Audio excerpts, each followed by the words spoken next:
Hello. Hello. Yeah, Dragomir, are you getting my voice? Okay. Uh, Welcome again, Dragomir. Definitely, Crimson is the variety. It's important for us. It's open variety.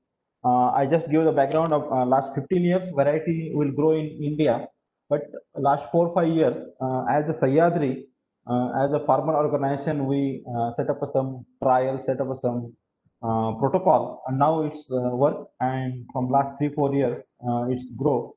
4 years back, only 125 hectares. Now it's go to 2000 hectares, and it is gradually increased. That's why I suggest to Chetan and buyer team, we can go for Crimson. At least 100%, we not reach at 100% level, but we reach 70 to 80%. But definitely, your guideline help us to reach 95 to 100% to successful production. One of the things for Crimson, for color development, definitely our cost of production is very less compared to South Africa, Brazil, and all. Because last 4 5 years I visited South Africa, Chile, Brazil, Spain. They are spending more on color development. That is the one positive for India. Okay, this is the just background. I'm gonna start. First question: rootstock selection for Crimson. We tried on Doggeries and Paulson. Last 3 years, some people are going to on Paulsons, and previously from 4 5 6 7 years from we are already planted on Doggeries at Sahyadri Farm's plot also, and some farmers. But Paulson means 1103P. It is the rootstock we are using, but there are both rootstock we have some confusion. So let me know your opinion. Okay, good morning. Good morning for me. Good afternoon for you. Yes, Crimson, it's okay. Just make a little history. Crimson was the last variety that was created by Mr. David Running, that is the genetist, the breeder of USC Davis. What is his name? Mr. Sorry, the genetist of the U.S. University, or California University, David Running. David Running also create Autumn Royal, Flames. He was the most important genetist in I think in the world. It's still alive, but he's retired. He's working alone with the varieties of almonds and but just grapes for raisins. Now he's working but alone in his house. It's a very good man. He created this variety Crimsons, and California growers plant a lot of hectares. But because of the weather condition that they have, very hot summers, they don't have a very good success in color. So the American industry started working 10 years ago with a new variety, and they are going to call Crimson Killer, okay? Because they need a new variety for color. So Crimson is a variety have normally have problems of colors in the hot areas. In the north of Chile, we cannot cultivate Crimson because we don't get color. Okay. We cultivate it just for the south, but and we normally harvest a lot of boxes per hectare. I mean, 4,000 to 5,000 boxes per hectare. Okay. It's amazing in the south of Chile, but in the north it doesn't work. Okay, yeah. It's a variety with color problems. That's the reason why the American industry look after a Crimson Killer variety. Okay. Okay, just नमस्कार शेतकरी बांधवांना, पुन्हा एकदा सह्याद्री आणि buyer तर्फे आपलं हार्दिक स्वागत आहे. आपल्यासोबत ड्रॅगोमीर क्रिम्सनवर आज जे काही आपल्याला उत्तर देत आहेत त्यांना आपण एक पहिला प्रश्न विचारला. त्यांना आपण मी पहिल्या क्रिम्सनचं बॅकग्राऊंड सांगितलं की किती आहे, साधारण 50 एकर होतं, आज ते 2,000 हेक्टर म्हणजे 5,000 एकरवर आहे. आणि आपल्याकडे एक जमेची बाजू अशी आहे की बा आपल्याकडे कलर डेव्हलपमेंटसाठी साऊथ आफ्रिका इतका किंवा बाकी देश आहेत का खर्च होत नाही. त्यांना पहिला प्रश्न आपण विचारला होता, क्रिम्सनचा रूट स्टॉक जो आहे, क्रिम्सनसाठी आपण कुठला रूट स्टॉक केला पाहिजे, फॉल्सन, डॉगरीज का एनी अदर रूट स्टॉक. तर त्यांनी आता सुरुवात केलेली आहे. क्रिम्सन ही एक UC डेव्हिस ही ॲग्रिकल्चर युनिव्हर्सिटी आहे अमेरिकेची, आणि त्या युनिव्हर्सिटीचे डॅव्हिड रनिन म्हणून जे सायंटिस्ट आहे त्यांनी आटम रॉयल आहे, फ्लेम आहे, ह्या व्हरायट्या काढलेल्या आहेत. आणि क्रिम्सन ही त्यांची लास्ट व्हरायटी आहे. मग त्यांनी कॅलिफोर्नियामध्ये ज्यावेळेस ही व्हरायटी काढली की विदाउट PGR व्हरायटी, म्हणजे GA वगैरे हिला कुठले चालत नाही अशी व्हरायटी त्यांनी काढली आणि नंतर ते रिटायर झाले. मग त्यांनी ही जे कॅलिफोर्नियाला भरपूर ठिकाणी ग्रो केली, पण तिथं ती सक्सेस नाही झाली. कारण हॉट एरिया तिथं आहे, म्हणजे तिथं टेम्परेचर जास्त आहे, तिथं तिला कलरचा इश्यू येतो, म्हणून मग तिथे सक्सेस नाही झाली. मग चिलीमध्ये त्यांनी हे केली, मग त्यांनी त्याला नाव दिलं की क्रिम्सन चिली. चिलीमध्ये पण साऊथ चिलीमध्ये तिचं सक्सेस चांगला आहे, आणि नॉर्थ चिलीमध्ये तिथं हॉट एरिया आहे जिथं टेम्परेचर जास्त आहे. प्रोडक्शन ऍक्च्युली प्रोडक्शन टाइम किंवा कलर डेव्हलपमेंटसाठी ज्यावेळेस तिथं त्यावेळेस टेम्परेचर तिथं तापमान जास्त असल्यामुळे कलर येत नाही, म्हणून तो साऊथ चिलीमध्ये ती सक्सेस झालेली आहे. आणि 4,000 ते 5,000 boxes per hectare. How much box per box is kg, Dragomir? 5 kg or How 8.4 kilos. 8.4 kilo, म्हणजे Yes. जवळपास 32 ते 40 टन उत्पादन चिलीमध्ये ह्या क्रिम्सनला निघतंय. Okay Dragomir, go ahead. Okay. So for understand the variety, it's not an easy color variety. It's a difficult color variety in hot areas. Okay. Also in Peru, they have some problems, not some problem, a lot of problems of color with the color of this variety of crimson. That's the reason why now in the market there is a lot of new private programs, table grapes programs with new crimson killers. Okay, everybody was looking for a crimson killer in the market. So now now, for example, with Shiham programs, Shiham, that's an American, but now it's a Spanish program. We have 3 new varieties that replace crimsons, and also in EFG program we have 2 new varieties. In ITUM, that is a Spanish program, it's a local Spanish program, we have maybe 4 new red late seedless to replace crimson because of the problem of crimsons. The new programs get more color. It's very easy to get color also in the north of Chile and in Peru, in California, but not just the color. Normally they get a bigger size. So crimson, for me, it's a good variety. It's a nice variety if you have the weather condition to produce a lot of boxes with a very good color. If you don't have this condition, I think that you need to go to a new program varieties because they are easy to produce. You get big amount of boxes, you get very good color, you get not a very good post-harvest life as crimson have, because we use a big amount of gibberellic acid in crimsons to produce crimson, and this one we have to use a very few amount of gibberellic acid, so the cluster, the rachis, don't work so good because of dehydration in post-harvest.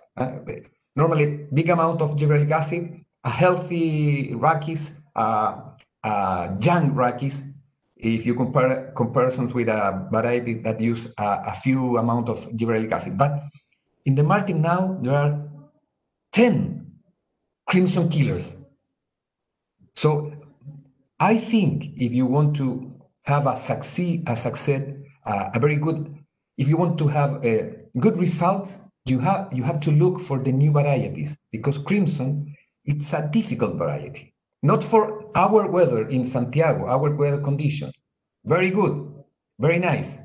But the size of the crimson is close to 18 to 20 millimeters. The new varieties moved from 22 to 25 millimeters. Yeah. And very easy to get color. Yeah. त्यांचं जे म्हणणं होतं की बुवा south Africa म्हणजे south Africa नाही chilli south चिलीमध्ये हिचं production एकदम चांगलं आहे. क्रिम्सन तसं पाहिलं तर पेरूनी पण लॉट ऑफ म्हणजे पेरूमध्ये पण भरपूर हिची लागवड झाली होती क्रिम्सनची आणि तिथे पण त्याला बरेच इश्यू आले कारण हॉट एरिया जिथे आहे तिथं त्याला कलरचा इश्यू येतो. तर त्यांचं मग त्याच्यामुळे काय झालं की हे सगळे जे आहे हे प्रायव्हेट व्हरायटीकडे वळले. सिहानची म्हणजे SNFLच्या व्हरायटी आहेत. इटूम SNFLच्या 3 व्हरायटी आहेत. त्यांनी ते क्रिम्सन रिप्लेससाठी आणलेले आहेत. इटूमच्या 2 व्हरायटी आहेत त्यांनी ज्या रिप्लेससाठी आणलेल्या आहेत. IFGच्या 2 व्हरायटी आहेत त्यांनी रेड कलरमध्ये आणलेल्या आहेत. आता ह्या फक्त कलरसाठीच नाही ह्या व्हरायट्यामध्ये काय आहे एक तर PGRचा म्हणजे GAचा रोल याच्यात फार कमी आहे नवीन व्हरायटीमध्ये पण आणि सगळ्यात मेन म्हणजे की त्याची साईज खूप चांगली आहे. आता क्रिम्सन पण तशी चांगली व्हरायटी त्यांचं म्हणणं पण ओव्हरऑल जर विचार केला तुम्ही नवीन व्हरायट्यांच्या कम्पॅरिझनमध्ये तर त्यांचं म्हणणं आहे की क्रिम्सन पेक्षा ह्या व्हरायट्या क्रिम्सनची साईज सॅन्टियागो म्हणून त्यांचा एरिया आहे तिथे एकदम बेस्ट आहे. पण जे पेरू आहे किंवा कॅलिफोर्निया आहे किंवा तुमचं नॉर्थ चिली आहे किंवा इथे क्रिम्सनला इश्यू आहे. आणि जर त्याचं कम्पेअर जर केलं तर नवीन व्हरायट्यांमध्ये ज्या आपण सांगितल्या मागाशी SNFL, इटूम, IFG ते इझी बिझी त्यांचं म्हणणं की 20 ते 25 mm साईज येते आणि क्रिम्सनला 18 ते 20 mm साईज येते. Dragomir, you just explained about gibberellic acid and rachis. I didn't understood. Yeah, what happened? The old varieties use a big amount of gibberellic acid. For example, Thompson's use from 200 and 300 grams per hectare. Yeah. Crimson Flame the same. Crimson use less gibberellic acid, but no less than 60 to 70 grams per hectare. The new varieties, the new programs, don't use more than 5 to 12, maybe the bigger one, 20 grams per hectare. So when you apply gibberellic acid and you apply over the rachis, not just from the berry, over the rachis, gibberellic acid is a younger hormone, maintain younger tissues. So you get a better rachis for post-harvest period. You have a younger rachis, you have a healthy rachis in comparison with the variety that you use a very few amount of gibberellic acid. Okay, so in post-harvest, if you have a Thompson, if you could, it's just a theory. If you have a Thompson with 300 grams of gibberellic acid, and you have a Thompson with no gibberellic acid, but the same size of the berry, because of Yeah. the rachis of the variety that don't use gibberellic acid, it will dehydrate very high, and the bruising and the healthy of the rachis with the variety with no gibberellic acid, of the cluster with no gibberellic acid, will very bad in comparison with where you use the gibberellic acid, the normal gibberellic acid. You understand? Because gibberellic acid and cytokinins are produce younger tissues, maintain younger tissue, because they avoid the destruction of the chlorophyll. They promote to delay the maturity of the rachis and the berries. So that's the reason why these new programs, how do you call the problem of the new programs is not size, it's not amount of crop, it's not the color, it's not the flavor, it's just rachis condition because of this problem. Okay? No, yeah. Yes. Definitely. Out of this, I just Sehan already we have tie up and we got 5 variety. त्यांचं काय म्हणणं आहे की बाबा जिथे means your opinion if gibberellic acid use and non use gibberellic acid rachis will be dried where the GA are used. And if gibberellic acid is non-used in Thompson, the rashes will be green or it will be shelf life is more, No. right? When you use gibberellic acid, the rashes will maintain younger, green, and healthy. If you don't use the gibberellic acid, the rashes will go very, very high, dehydrate, brown, and not healthy. It's old, Okay. old rashes, because the hormone gibberellic acid, what produce younger tissues, maintain younger tissues. Okay. I got, because we observe the same problem in crimson because the rashes is dry in crimson. We observe in our storage. Yes. त्यांचं म्हणणं काय आहे की crimson मध्ये जीए जो आहे फार कमी use होतो. जसं त्यांनी उदाहरण दिलं थॉम्सन आणि याच्यात उदाहरण दिलं की ते की ते जीएचा वापर होतो, सायटोकायनिनचा वापर होतो, त्यामुळे तिथे रॅचेस जो आहे जंगल टिश्यू तिथे डेव्हलप होतात आणि जंगल टिश्यू डेव्हलप झाल्यामुळे तिथे त्याची सेल्फ म्हणजे हिरवेच राहतात ते. आणि क्रिम्सन मध्ये ते होत नाही. क्रिम्सन मध्ये जीएचा वापर जास्त केला तर अडचण येतात, मग तिथे होत नाही. म्हणून त्यांचं म्हणणं तो लोक नवीन व्हरायटीवर शिफ्ट झाले आणि नवीन व्हरायटीमध्ये त्या काही अशा डेव्हलपमेंट त्यांनी केल्या की ते जीए न वापरता पण ते रॅचेस वगैरे हिरवे राहतात किंवा त्याचं ते जंगल टिश्यू तिथं प्रोड्यूस होतात. Dragomir, but our question was selection of rootstock. Yes. Yeah. Yes. Between Paulsen 1103 or Dobrite, if you don't have nematodes problems, because if you see in these slides, the nematode resistance, it's better in Dobrite, but if you don't have the problem of nematodes, you have all the soil condition to use Paulsen 1103, and you are going to plant crimson, I prefer Paulsen rather than Dobrite. Why? Because Paulsen maybe will delay it, but a little, but it will be in the same time as Dobrite, because Dobrite also delay the maturity of the fruit. I mean, the sugar contains. They are in the same period. There will be no difference. But Paulsen will produce the fruit. Crimson will take early color and better color in Paulsen over Dobrite. Okay. But it's very important, Sachin, that the solution is not the rootstock. The solution is the weather. If you are just in the borderline of the weather, Paulsen it's better than Dobrite. But if you are not in the borderline of the weather, you have a bad weather, you can use any rootstock and you will not have a good color, okay? Because it's most important weather condition.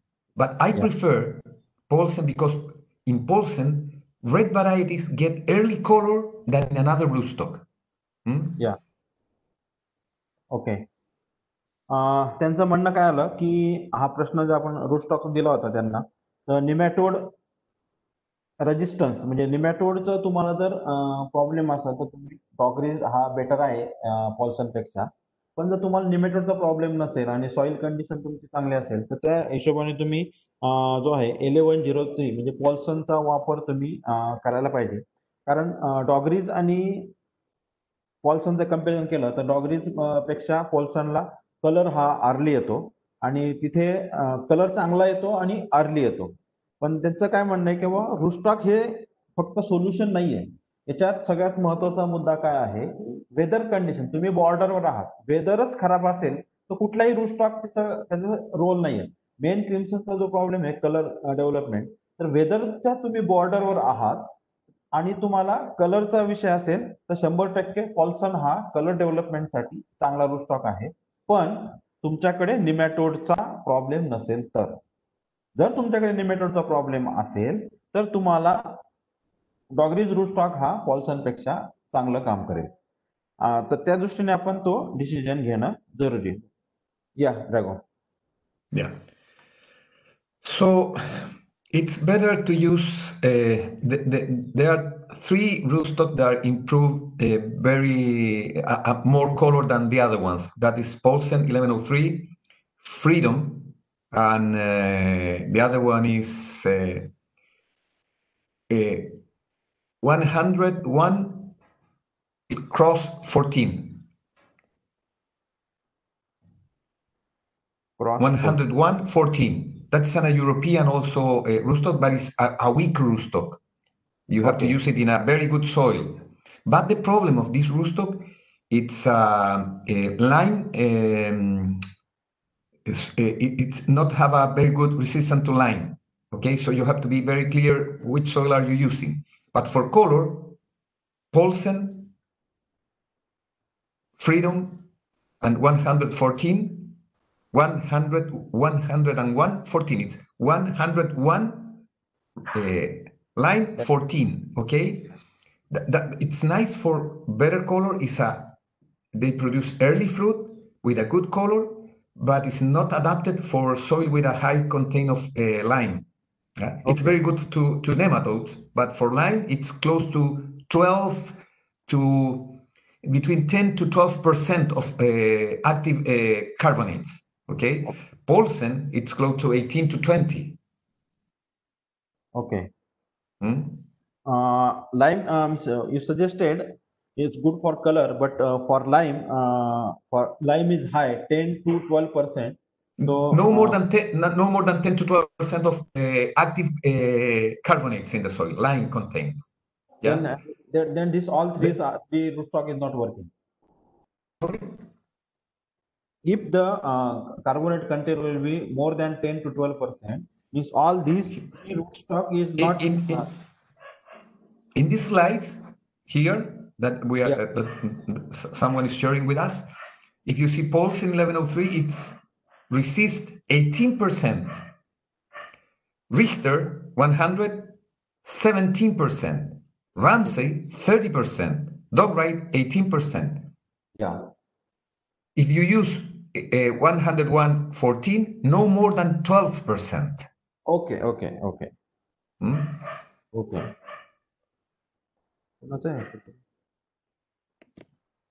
Okay, I understood. त्यांनी आपल्याला काय सांगितलं की 3 rootstock जे आहेत ते colour व्हरायटीसाठी महत्वाचे आहेत. त्याच्यात आहे 1103 म्हणजे 1103P फ्रीडम आणि आता नवीन रूटस्टॉक एक त्यांनी सांगितलं आपल्याकडे तर नाहीच आहे. 101 म्हणजे 11001/14 हे तिन्ही रूटस्टॉक कलर व्हरायटीसाठी एकदम बेस्ट आहेत. पण त्यांचं काय म्हणणं आहे की पॉल्सन आणि फ्रीडम हे किंवा डॉगरीज हे तुमचं ऍक्टिव्ह लाईम म्हणजे कॅल्शियम कार्बोनेटचं प्रमाण 18% पर्यंत असेल तर ते तिथं काम करतात. पण हे जो 11001/14 हा 12% जर पुढे कॅल्शियम कार्बोनेट असेल तर तिथं तो काम करणार नाही. या ड्रॅगोमिर.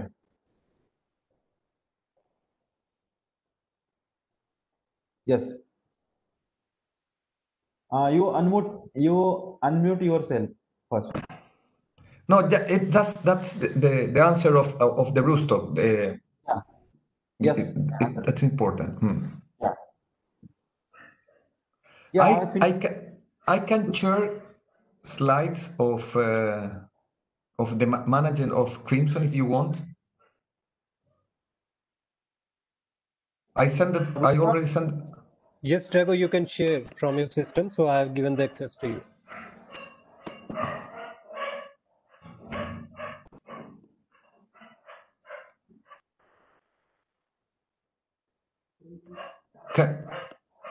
Can you see it? Yes. Okay. This is okay. Crimson management. What it's just a little exposition of about these varieties. Okay. What is very important? Let me. Okay, this is our crimson. This is color that we get here in crimson. We get in the south of Chile. We get a very easy color. Okay, if you see a little more to the north, it's a light red color, but it's very nice too. And here is the gibberellic acid of hormones that we use normally. Okay. Yeah. For example, here we have let's move this here. Okay. Okay. For uniform sprouting, in bud break, that we talk in the last meetings, gibberellic acid, we apply gibberellic acid when you have green points just starting bud break. We apply 1 gram per hectare of gibberellic acid and 1.5 grams of active ingredient of CPPU together, okay, to improve a better bud break, to improve a uniform bud break, to improve a uniform growth of the shoots, okay? Just in this moment. You have to remember and you have to have in your mind that crimsons is a very, very, very, very, but very, very sensitive to gibberellic acid application. Yes, so you have to be very, very careful the amount and the moment that if you apply. If you apply a big amount of gibberellic acid with a normal machinery with 500, 600 liters, maybe you will not have fruit for the next season. Okay? Okay, you have 2 prunings. Yeah. But you will have fruit. We will not have, okay? Because we have only 1 season. But what is very important, that if you apply a big amount of gibberellic acid, you will obtain a very big bunch, a lot of fruit set, or a lot of shoot berry. It's a very sensitive variety to gibberellic acid. So you have to be very careful with the amounts and the moments. That's the reason because we apply only 1 gram and once, just to improve a uniform bud break. त्यांचं काय म्हणणं आलं की gibberellic acid मागच्या वेळेस पण सांगितलं आणि मागच्या मीटिंगला की लास्ट मीटिंगला युनिफॉर्म बड ब्रेक साठी ग्रीन पॉइंटला तुमचा ग्रीन पॉइंट जो आहे त्या ग्रीन पॉइंटला 1 ग्रॅम GA प्रति हेक्टर आणि 1.5 ग्रॅम CPPU प्रति हेक्टर याचा जर वापर केला तर तिला एकसारखी तुमची शूट फुटण्यासाठी मदत होते. पण क्रिम्सन ही व्हरायटी जी आहे ही जिब्रॅलिक ऍसिडला खूप सेन्सिटिव्ह व्हरायटी आहे. थोडं जरी जास्त झालं तर त्यांच्याकडे नेक्स्ट पुढच्या वर्षाला फळं येत नाही. आपल्याकडे पण काही ठिकाणी आपण पाहतोय की काही ठिकाणी 1 वर्ष चांगलं फळ येतं, 1 वर्ष नाही येत, 1 वर्ष कमी येतं. तर त्याचं म्हणणं आहे की त्यांचं म्हणणं आहे की जिब्रॅलिक ऍसिडला ही खूप सेन्सिटिव्ह व्हरायटी आहे, त्यामुळे आपण याचा वापर योग्य रीतीनेच करणं जरुरी आहे. Okay. So then you leave it alone, and maybe I received some question that during rains or some humidity you have a lot of you lose a lot of berry. Okay. Okay, but you can finish first this PGR management. Okay. Then we can go for second question. Okay. For berry thinning, you have to be aware how's the vigor of the tree. If the vigor of the tree is very big, you don't need berry thinning. Maybe you will lose more berries that you want to lose. Okay, and it's very important to determine which is the reason why I'm losing a lot of berry, why I'm losing a lot of bunches. If the problem is the vigor of the plant, we can make some management, okay? But if the problem is the weather get cloudy or a lot of rain and the shoot stop growing, the problem will be intoxication of nitrogen. And it's very difficult to improve some management, a good management, to have good results. I recommend you to apply, remember to apply aliphoborum and manganesium, remember? But it's very difficult because if the weather maintains cloudy days or and with not good temperature, you will not have a good result. But if the problem is the vigorous, you can make some management. Which management? You can gird during bloom time. Just one girl. You can tip the top of the bunch and you can tip the top of the shoots. Okay. या त्यांचं जे म्हणणं आहे किंवा berry थिनिंगच्या ह्याच्यात आहे ना, हा crucial आहे. हे पहा यांनी दाखवलंय तिथे की बेरी थिनिंग फार क्रुशियल आहे क्रिम्सन मध्ये. त्याच्यात त्यांचं म्हणणं आहे की त्यांनी तोच मुद्दा एक सांगितला की बाबा जर तुमचं शूट चांगलं ग्रोईंग असेल तर तुम्हाला अडचण नाही, पण तुम्ही ज्यावेळेस तुम्ही शूट्स थांबवता किंवा क्लाउडी वेदर आहे त्यावेळेस आपण जर त्याचा शेंडा थांबवला किंवा काय झालं तर याच्यात नायट्रोजन अक्युमुलेशन होतं, म्हणजे नायट्रोजनचा साठा वाढतो आणि तिथं अजून तुम्हाला गळ मिळते. आणि तुम्हाला जर एक ब्लूम स्टेजला जर तुम्हाला खूप अडचण असेल तर त्यावेळेस तुम्ही इथं तिचं जे आहे की बंचचा शेंडा, म्हणजे बंच तुमचा शेंडा आहे त्याचा स्टॉप करणं जरुरी आहे. आणि तुमचा शूटचा शेंडा जर स्टॉप केला तर हे इथे तुम्हाला बेरी थिनिंग मिळून जाणार आहे. पण जीएच्या बाबतीत तुम्हाला क्लायमेटिक सिच्युएशन, जे हवामान काय आहे तिथं किंवा काय नाही, त्यानुसार तो सगळा डिसिजन घेणं आहे. या ड्रॅगोमिर. Okay.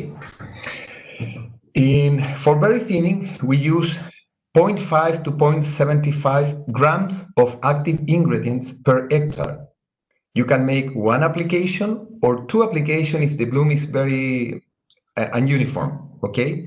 But you start the application when you have 80 to 110% of bloom. What means 100% and 10 bloom? It's very difficult to understand because you have only what happened? I lost only 100. We have only Okay. 100 number. How it's 110? Someone change my presentation. अरे Pankaj sir आप presentation change किया आपने? What happened? Someone changed my presentation. Yeah. Yes, he's going to change it. Okay.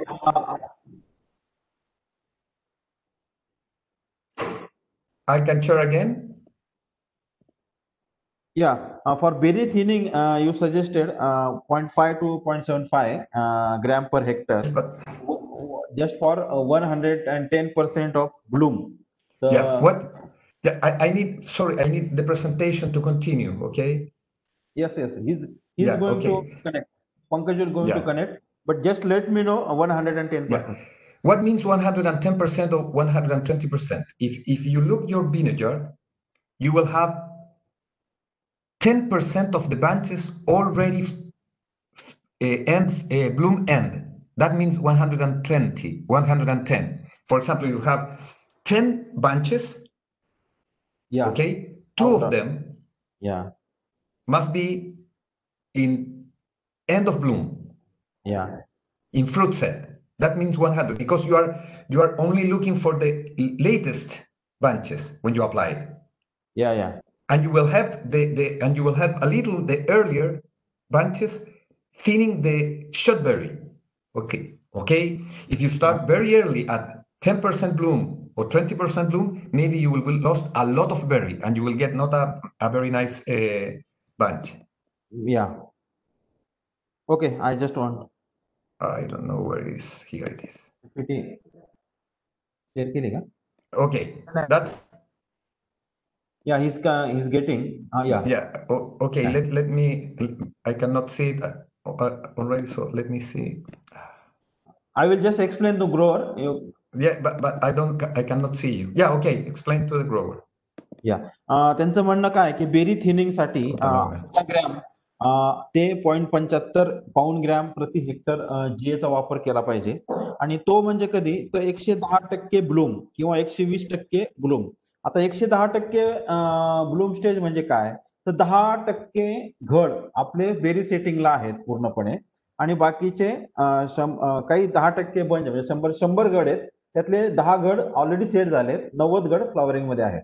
आणि 20% म्हणजे काय 120% म्हणजे काय की 100 घडातले 20 घड जे आहे ते सेटिंग झालेले आहे आणि 80 घड तुमचे फ्लॉवरिंग मध्ये आहे. तर ही त्याची जीएची प्रॉपर स्टेज आहे. आणि जर ह्याच्यात आपण अर्ली याच्यापेक्षा आधी जर आलो जीए वापरायला, तर त्याचे तुम्हाला साईड इफेक्ट बॅड इफेक्ट मिळतील किंवा त्याचा फायदा न होता तोटा जास्ती होणार आहे. तर हे पर्सेंटेज समजून घेणं जरुरी आहे. 110% म्हणजे 100तले 10 घड ऑलरेडी सेट झालेत. 120% म्हणजे 100तले 20 घड ऑलरेडी सेट झालेले आहेत आणि बाकीचे घड फ्लॉवरिंग मध्ये आहेत. त्याला 110 किंवा 120% ही स्टेज फार महत्वाची आहे. या ड्रॅगोमेर. Okay. For berry sizing, we are using 20 to 30 grams per active ingredients per hectare, applying with the electrostatic machine because the buds are very sensitive. Okay, but we applicate at 12 to 14 millimeters, and we repeat the application 4 days or 5 days later. Okay, one application of 20 or 30 grams, and then we wait 4 to 5 days, and we applicate again 20 or 30 grams. It's depend of the area and the amount of branches that you have. Okay. Okay. But what is very important that the growth application is between 12 to 14 millimeters. Okay. Why? Because the rachis, it's very sensitive to the gibberellic acid. If you apply early and you impact directly to the rachis, you will get a very strong rachis, like a wire. Yeah. And you will have a lot of problems in post-harvest. Yes, we have this problem. Yeah. Yeah, but it's very important that you in the first period of growth of the berry, of division of the cells, you are applying in 12 to 14 just in the end. So the size will be not very good because you are applying just at the end of the period of cell division. So what is important that you have to apply early. If you see in the second row, you have to apply 0.75 to 1 gram of CPPU per hectare to improve sizing, and that will permit you to delay your gibberellic acid application for not impact directly the rachis with gibberellic acid. So you are changing, you delay your gibberellic acid, but you have to be very early, just at the end of the shatter with CPPU. And also, in all orchard, you can girdle. If I made a status, which of the managements have the best impact in the size berry? First is girdling. First, second CPPU, and third gibberellic acid. So it's very important to delay gibberellic acid because of the rachis condition, but for not to have a lot of shatter during harvest. But you are going to improve with CPPU and girdling size of the berry. And the gibberellic acid is just to uniform, to get an even size in the bunch. Okay? So if the government said you can only do 2 management, not 3, 2, I prefer girdling, CPPU application, and gibberellic acid at the end. Okay. त्यांचं काय म्हणणं की बुवा sizing, आता आपण berry thinning पाहिलं, त्यानंतर सायझिंगचा जो विषय आहे का 20 ते 30 ग्रॅम पहिलं ऍप्लिकेशन 12 ते 14 mm ला त्यांचं म्हणणं देणं आहे. आणि तिथून पुढे 4 ते 5 दिवसांनी 20 ग्रॅम ऍक्टिव्ह इन्ग्रेडियंट प्रति हेक्टर. हे प्रति हेक्टर आहे सगळे, हे लक्षात घ्या. प्रति हेक्टर साधारण 20 ग्रॅम असे 2 फवारण्या त्यांनी सजेस्ट केलेल्या आहेत. आणि त्यांचं काय म्हणणं आहे की जर क्रिम्सन ही जी व्हरायटी आहे जीए ला रॅचिसच्या बाबतीत खूप सेन्सिटिव्ह आहे.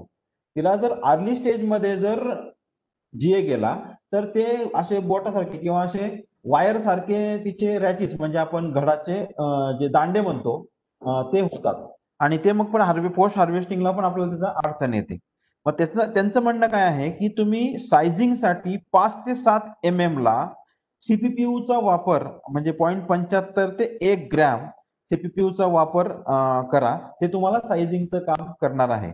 आणि आता त्यांचं ओपिनियन असं आलं की सायझिंगसाठी 3 गोष्टी महत्वाच्या आहेत. 3 त्यांनी हे दिलेत, रेटिंग दिलेत. म्हणजे ती मार्क जर द्यायचे असेल तर त्यांचं पहिला मार्क आहे गडलिंग. गडलिंग हा फार महत्वाचा मुद्दा आहे त्यांचं म्हणणं. दुसरा ऑप्शन आहे त्यांनी सीपीपीयू आणि तिसरा ऑप्शन आहे तो जीए. तर सायझिंग तुमचा जो जीए त्यांनी 5 ते 7 MM ला 0.75 ते 1 ग्रॅम सजेस्ट केलाय प्रति हेक्टर. तर तो तुमचा तिथं साईज करून जाणार आहे. पण जे तुम्ही तिला लेट द्या की तुमचे रॅचीस जे आहेत किंवा घडाचे दांडे आहेत ते तुमचे नरम आणि मऊ राहतील. तर हा त्यांच्या याच्यानुसारचं हे रिकमेंडेशन आहे. या Dragomir. Yeah. So we already talked about how sensitive is the rachis and how sensitive are the buds of the crimsons to gibberellic acid. Also, crimson is very sensitive to gibberellic acid in color, and also it's very sensitive if you apply big amount of CPPU. It's very sensitive, so you have to be very aware, very careful. The amount of what are you this amount, for sure you will have good results, but you have to it's very important not to abuse with the PGR application, because you will get not the result that you want. Okay, so for berry color you can also, in the softening 100% softening, you can also girdle it again to improve more color, because you reduce the competition of the roots. Okay, you maintain all the hormones and the sugar upper in the trees and not in the roots. And we normally apply close to 0.5 to, I put here 0.75, but we can also use 1 liter per hectare of ethylene, 50% concentration. That the ethylene that we have here in Chile. Okay. It is not 50%, it's 49, but 50% concentration. We use 1, because half liter to 1 liter per hectare. Okay. And remember, it's very important that the water of the tank must be, the pH of the water of the tank must be 4.5. Okay? Yeah. Yes. Yeah. And for pH of jeep? No, doesn't matter. It's okay. No, there is no problem with the gibberellic acid or CPPU. It's just for ethanol or ethyl. Okay. त्यांचं म्हणणं आता आपण पीजीआरच्या बाबतीत जर विचार केला तर आपण त्यांनी 2 ऍप्लिकेशन झाले. त्यानंतर 100% सॉफ्टनिंग म्हणजे जिथं तुमचं 100% घड जो आहे मऊ झालेला आहे तिथे त्यांनी इथेफॉनचं जे आहे इथेरेलचं ऍप्लिकेशन जे आहे ते 500 ml ते 1 लिटर पर्यंत त्यांचं प्रति हेक्टर ते घेतात. पण त्यांच्याकडचं जे इथेरेल आहे ते 50% कॉन्सन्ट्रेशनचं आहे. आपल्याकडे 39% इथेरेल आहे. तर ते 50%च्या हिशोबाने त्यांचा डोस आहे तो आपण नंतर कन्वर्ट करून तुम्हाला सांगू. आपला 39%च्या हिशोबाने किती येतोय तो. पण त्यांचं ते अर्धा लिटर ते 1 लिटर कलर डेव्हलपमेंटसाठी त्याचा वापर करतात. आता याच्यात सगळ्यात महत्वाचा मुद्दा जो आहे की 100 स्टेज खूप महत्वाची याच्यात. 100% सॉफ्टनिंग म्हणजे पाणी उतरणे. आणि दुसरं महत्वाचं आहे जो काही इथेफॉन आपण वापरणार आहे इथेरेल वापरणार आहे त्याचा पीएच हा 4.5 करणं जरुरी आहे. हा 4.5 असेल तर तो बेटर त्याचे रिझल्ट येणार. कारण इथेरेलचे जर तुम्ही ज्यावेळेस एवढं ह्या पाण्यात जर एवढं टाकलं तर इथेरेलने पीएच डायरेक्ट 2 वर येतो. तर आपल्याला पीएच जो आहे तो पोटॅशियम बायकार्बोनेट वाढून घ्यायचा आहे. त्यांच्याकडे ती प्रॅक्टिस नाहीये पण आपल्याकडे तो डाऊन होतो. पण सगळ्यात महत्वाचा मुद्दा काय आहे की 4.5 पीएच हा फार महत्वाचा मुद्दा आहे.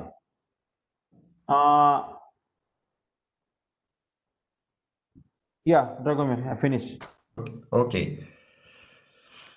If you use a big amount of gibberellic acid for thinning, or you have a very vigorous tree, probably you will have this problem. And this problem is of vigorous, not for nitrogen intoxication, because the cluster is not black, it's not brown. Okay, you can improve thinning. You can improve a better fruit set. Make a tipping of the tail of the bunch here, just this one over there, or you can gild, or you can tip the shoots to reduce the competition with cluster. Okay, that will be the problem. This is the biggest problem in crimson.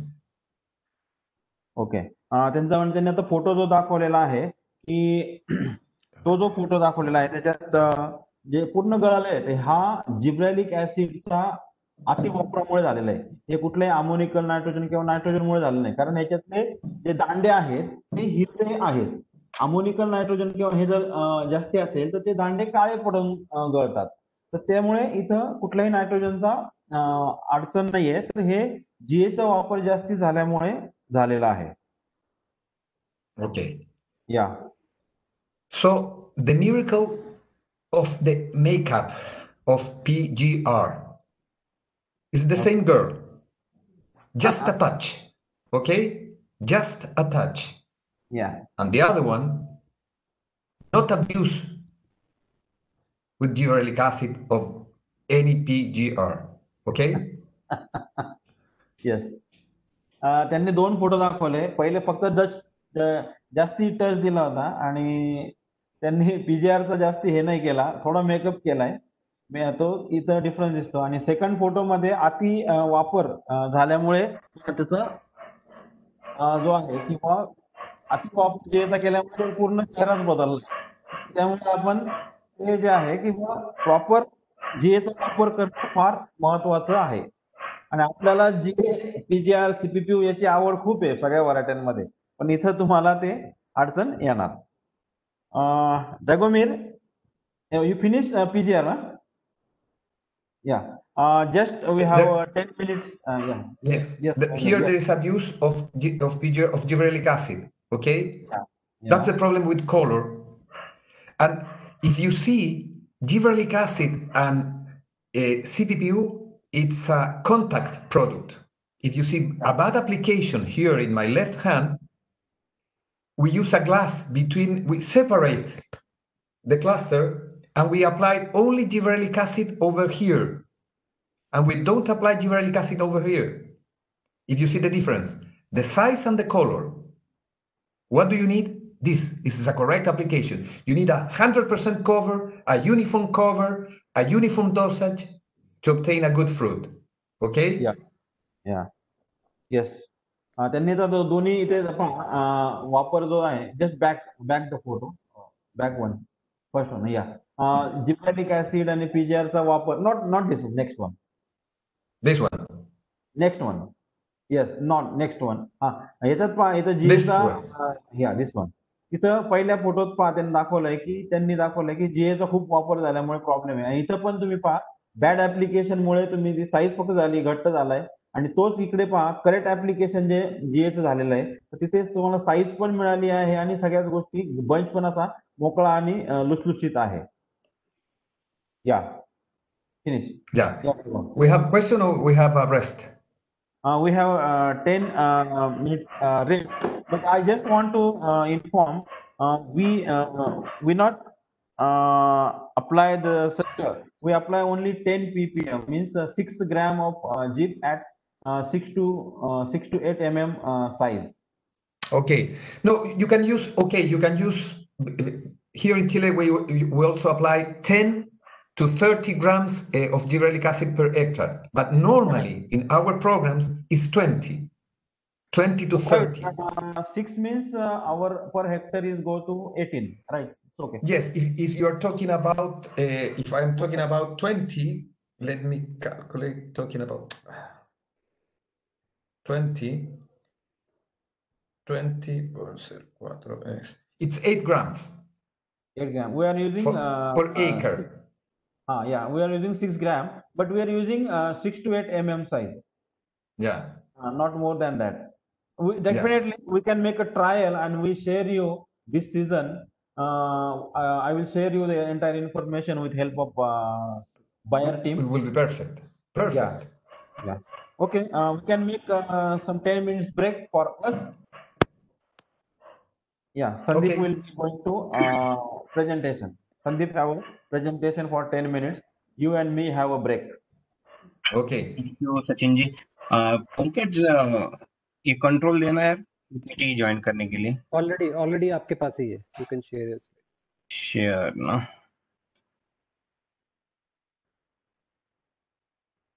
एक minute.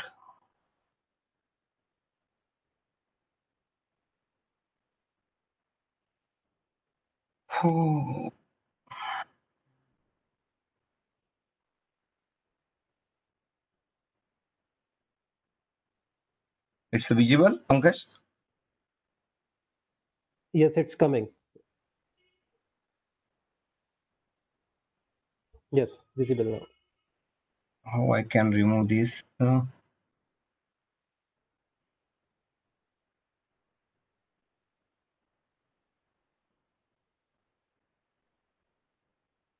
How can remove this? The presentation is looking okay, so I think you can Okay, continue. Okay, thank you. पुनश्च एकदा सर्व द्राक्ष उत्पादक बंधूंचं स्वागत करतो बाहेर crop science तर्फे. आणि जसं तुम्हाला माहित आहे की एक खूप चांगल्या पद्धतीचं डिस्कशन मिस्टर सचिन आणि ड्रॅगो यांच्यामध्ये होत होतं आणि ते तुमच्यापर्यंत पोहोचत होतं. त्याच्यामध्ये एक 10 मिनिटं मी आपली घेऊ इच्छितो. ते म्हणजे सर्वात महत्वाचं की यावर्षी आपण ज्याच्यावर फोकस करतोय म्हणजे LMLM. आणि साहजिक आपल्याला प्रश्न पडतो की 2 वेळा लुना का वापरलं गेलं पाहिजे, किंवा जे नवीन उत्पादन आपण आता लॉन्च केलेलं आहे मागच्या 2 वर्षापासून आणि ज्याचा आता ऑफिशियल आपल्याकडे लेबल क्लेम आहे ते म्हणजे मोव्हेंटो आपण 2 वेळा रेकमेंडेशन का करतो. तर जसं आपल्याला माहित असेल की एक मिनिट, स्लाइड मूव नाही हो रहा यार, व्हाट हॅपन?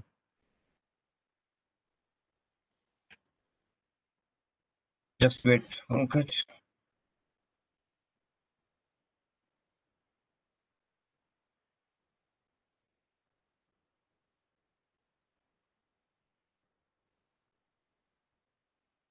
तो जसं आपल्याला माहिती आहे की लुना हे प्रचलित जेवढे काही बुरीनाशक आहे त्याच्यामध्ये एक नवीन गटातलं बुरीनाशक आहे, तो म्हणजे आपला जो नवीन क्लास बायरने डेव्हलप केलेला आहे त्या गटातलं फ्ल्युपायरम जे आहे ते नवीन प्रकारची जी केमिस्ट्री SDH आहे, सक्सिनेट डिहायड्रोजनेस इनिबिटर ज्याला आपण म्हणतो, त्या गटातलं हे बुरशीनाशक आहे आणि गेल्या 2-3 वर्षापासून आपण याचा वापर करतोय. याच्यामध्ये खासियत जी आहे ती म्हणजे देठातली भुरी कंट्रोल करण्याची याची जी टॅक्टिक आहे ती वाखाणण्याजोगी आहे, ज्याच्यामध्ये आपल्याला खूप चांगल्या पद्धतीचे रिझल्ट मिळतात. आता जो पॉइंट मला तुमच्याबरोबर शेअर करायचा होता तो म्हणजे 2 लुना का? कारण बऱ्याच वेळा मार्केटमध्ये उपलब्ध बरीच बुरशीनाशकं आहेत आणि त्यांचा आपण वापर करतो आणि त्याच्यामध्ये आपल्याला कशा पद्धतीचे रिझल्ट मिळतात आणि कशा पद्धतीने आपण आपली जी कॉस्ट कमी करू शकतो बुरी व्यवस्थापनाची एक चांगल्या पद्धतीच्या आधुनिक पद्धतीच्या बुरीनाशकाबरोबर. तर लुनामध्ये ज्या वेगवेगळ्या गेल्या 3 वर्षापासून आपण इन्स्टिट्यूट बरोबर ट्रायल विकसित करतोय, त्या ट्रायलचा डेटा मी तुमच्या बरोबर शेअर करेल आणि त्याच्यामुळे आपण कन्क्लूड करूया की 2 लुना वापरणाऱ्यांना कशा पद्धतीचे बेनिफिट मिळतात. तर ही जी पहिली ट्रायल आहे याच्यामध्ये 2 लुना आणि याच्यामध्ये आपण बायो एजंट बॅसिलस आणि सल्फर एवढाच वापर केलेला आहे, कुठलंही दुसरं बुरशीनाशक वापरलेलं नाही. त्याच्यानंतर ही एक ट्रायल आहे ज्याच्यामध्ये 2 लुना ज्या स्टेजेस आपण रेकमेंड करतो एक 35 दिवसाचा आणि 25-50 दिवसाच्या आसपास, आणि त्याच्यामध्ये अँप्लोमायसिस जे बायो एजंट आहे ते त्याचे 2 स्प्रे आणि सल्फरचे 3 स्प्रे अशा पद्धतीची उपाययोजना आहे. म्हणजे 2 स्प्रे सुद्धा केमिकल जर विचार केला तर नवीन इनोव्हेटिव्ह केमिस्ट्रीमध्ये 2 लुनाचे आपण स्प्रे देतो. आणि मग ही जी एक ट्रायल तुम्ही बघू शकता ज्याच्यामध्ये आपण नंबर ऑफ मार्केटमधले जे ट्रायझोल्स आहेत, ॲझोल गटातील बुरशीनाशक की ज्यांच्या इफिकसी आणि परिणामकारता याच्यामध्ये क्वेश्चन मार्क आहे, की जे आपण बरेचसे आजही वापरतो आणि त्यांचा वापर केल्यानंतर या पद्धतीचं बुरी व्यवस्थापन आहे. त्याच्यामध्ये क्लिअर कट डिझीजमुळे खराब झालेले बंचेस आपण बघू शकतो. आणि त्याच्यानंतर आपण ट्रायझल गटाबरोबर जे काही स्ट्रॉबेलिन वापरले जातात मार्केटमध्ये त्याच्याबरोबर सुद्धा कंपॅरिझन ट्रायल याच्यामध्ये दाखवलेली आहे. तर सांगण्याचा मतितार्थ हा आहे की दोन लुना वेगवेगळ्या स्टेजेसमध्ये जर वापरलं आणि त्याच्यामध्ये मार्केट स्टँडर्ड जे आपल्या प्रॅक्टिसेस आहेत, जे करून ज्याच्यामध्ये मेजरली ॲझोल्स आहेत, स्ट्रॉबिलियन्स आहेत, ते आपण वापरतो. तर याच्यामध्ये क्लिअर कट कुठेतरी डिफरन्स हा येतो की जसं आता P1 इथं आहे की P1 मध्ये कुठलाही स्प्रे उपाययोजना केली नाही, त्याच्यामध्ये क्लिअर कट बंचेसमध्ये किंवा पूर्ण पानांवर भुरीचा उपद्रव दिसून येतो. आणि P2 पासून तर P10 पर्यंत लुना 2 वेळा वापरलाय. फक्त P9 आणि P10 मध्ये बायो एजंट्स जे आहेत आणि आपल्या रेकमेंडेशन नुसार वापरलेलं आहे. पण क्लिअर कट आहे की 2 लुना कधी असतील तरी त्याचा इफेक्ट जो आहे तो भुरी व्यवस्थापनावर अतिशय प्रभावी पद्धतीने होतो. आणि सेम टाइम ज्या ट्रॅडिशनल प्रॅक्टिसेस आपण कंटिन्यू ठेवलेल्या आहेत किंवा वापरतो, त्याच्यामध्ये तुम्ही क्लिअर कट भुरीचा उपद्रव बघू शकतात. आणि इथं क्लिअर कट म्हटलेलं सुद्धा आहे रिपोर्टमध्ये की ट्रायझल्स किंवा जे स्ट्रॉबिलियन्स आहेत ते आता तेवढे इफेक्टिव्ह नाहीयेत. आता सर्वात महत्वाचं आपण जाणून घेतलं पाहिजे की आपल्याकडे नुसताच भुरी रोगाचा प्रादुर्भाव नसतो, कारण ऑब्लिगेट डिसीजेस जे उघड्या डोळ्यांनी दिसतात त्याच्यामध्ये डाउनी, पावडरी किंवा रस्ट असे डिसीज असतात. आणि लेटेंट डिसीज म्हणजे जे सुप्तावस्थेत असतात उभ्या पिकांवर आणि पीक काढल्यानंतर त्यांचा उपद्रव जास्त वाढतो, ज्याच्यामध्ये आपल्याकडे ॲस्परजिलस किंवा अजून ज्या वेगवेगळ्या पद्धतीचा रायझोपस टोमॅटोमध्ये बघायला मिळतो, काजळी जी आपण बघायला मिळते कांद्यामध्ये. तर ह्या प्रकारचे जे फंगस उभ्या पिकात ऍक्टिव्ह असतात, पण ते उभ्या पिकामध्ये त्यांचा प्रादुर्भाव दिसत नाही. पण पीक आपण जेव्हा स्टोअर करतो किंवा हार्वेस्ट केल्यानंतर ठेवतो, तेव्हा यांचा उपद्रव वाढतो. तर लुना जे उत्पादन आहे ते फक्त बुरीनाशक नाही, कुठल्याही बाजारात उपलब्ध असलेले जे बाकी बुरीनाशक आहेत त्यांच्यासारखं नाहीये. तर त्याच्यामध्ये अजून लेटेंट डिजीज म्हणजे पोस्ट हार्वेस्ट जे डिजीज आहेत त्यांना चांगल्या पद्धतीने व्यवस्थापन करण्याचं काम लुना हे करतं. आणि जसं मी सांगितलं की याच्यामध्ये फ्रेशनेस रेटिंग जे आहे, आता ज्या ट्रायल्स मी तुमच्या बरोबर शेअर केल्या त्याच्यामध्ये क्लिअर कट P9 आणि P10 ह्या ज्या ट्रायल्स आहेत, ज्याच्यामध्ये 2 Luna followed by bio agents application आणि सल्फरचे, त्याच्यामध्ये क्लिअर कट आपल्याला जो पोस्ट हार्वेस्ट डिसीजचा इम्पॅक्ट जो आहे तो, कारण देठातली भुरी कंट्रोल करत असल्यामुळे जे मॉइश्चर आहे, जे पाण्याचा प्रवाह कंटिन्यू राहतो बेरीज मध्ये, आणि त्याच्यामुळे बंचेस मधून बेरी मधून गळ होत नाही. आता याच्यात जर आपण बघितलं की वेगवेगळ्या शेतकऱ्यांच्या वेगवेगळ्या काय प्रतिक्रिया आपल्याला बघायला मिळतात याच्यामध्ये. जसं आपण आता हे जे व्हिडिओ टेस्टिमोनियल मागच्या 2 वर्षात रेकॉर्ड केलेले आहेत, तर याच्यामध्ये विविध शेतकऱ्यांचे अनुभव जे आहेत 2 लुना वापरण्याचे, ते क्लिअर कट आहेत की त्यांना कुठल्याही दुसऱ्या बुरीनाशकाची गरज पडली नाही. 2 लुना अगर त्यांनी वापरले बुरी व्यवस्थापनामध्ये तर तेवढे सफिशियंट होते. त्यांनी त्यांचा जो ऑर्चर्ड आहे ते सल्फर आणि बायो एजंट्स वापरल्यानंतरच्या पिरियडमध्ये वापरले. क्रॉपिंगची जी समस्या असते, आपण बंचेस मधून जे गळ होते ती सुद्धा सबस्टॅन्शियली रिड्यूस होते.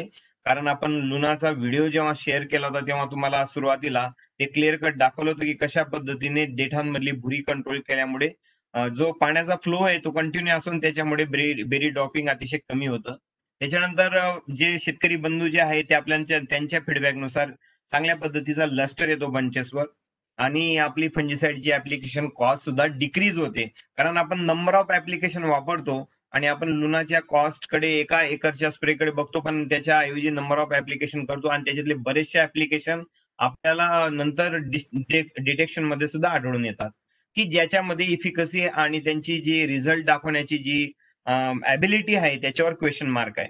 तर ह्या पद्धतीचे वेगवेगळे जे फीडबॅक आपल्याला 2 लुनाच्या संदर्भात आपल्या शेतकरी बंधूंनी आतापर्यंत दिलेले आहेत. आता याच्यामध्ये जसं जसं आपली स्ट्रॅटेजी की एल-एम-एल-एम मध्ये आपण बघतो की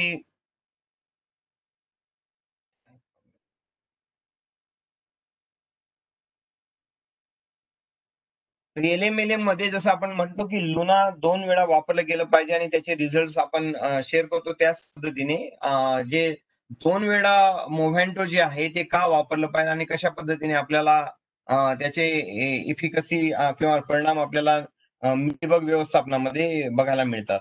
एक मिनिट हँग झालेलं आहे.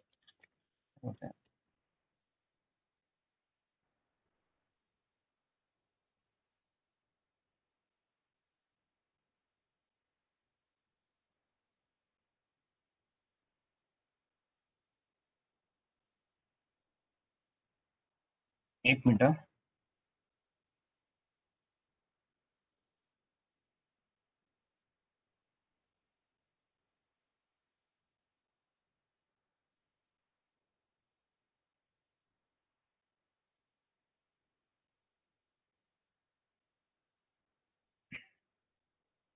तर हे जे मोव्हेंटो उत्पादन आहे ते आपण यावर्षी याला लेवल क्लेम मिळवलेला आहे आणि याच्यामध्ये खासियत ही आहे की जगातलं पहिलं ट्रू सिस्टमिक इन्सेक्टिसाइड आहे. कारण आपल्याकडे जेवढी बी काही आंतरप्रवाही कीटकनाशकं आपल्याला सांगितली जातात, ती आंतरप्रवाही कीटकनाशकं झाडाच्या एकाच दिशेने काम करतात, ज्याला आपण झायलेम मूव्हमेंट म्हणतो.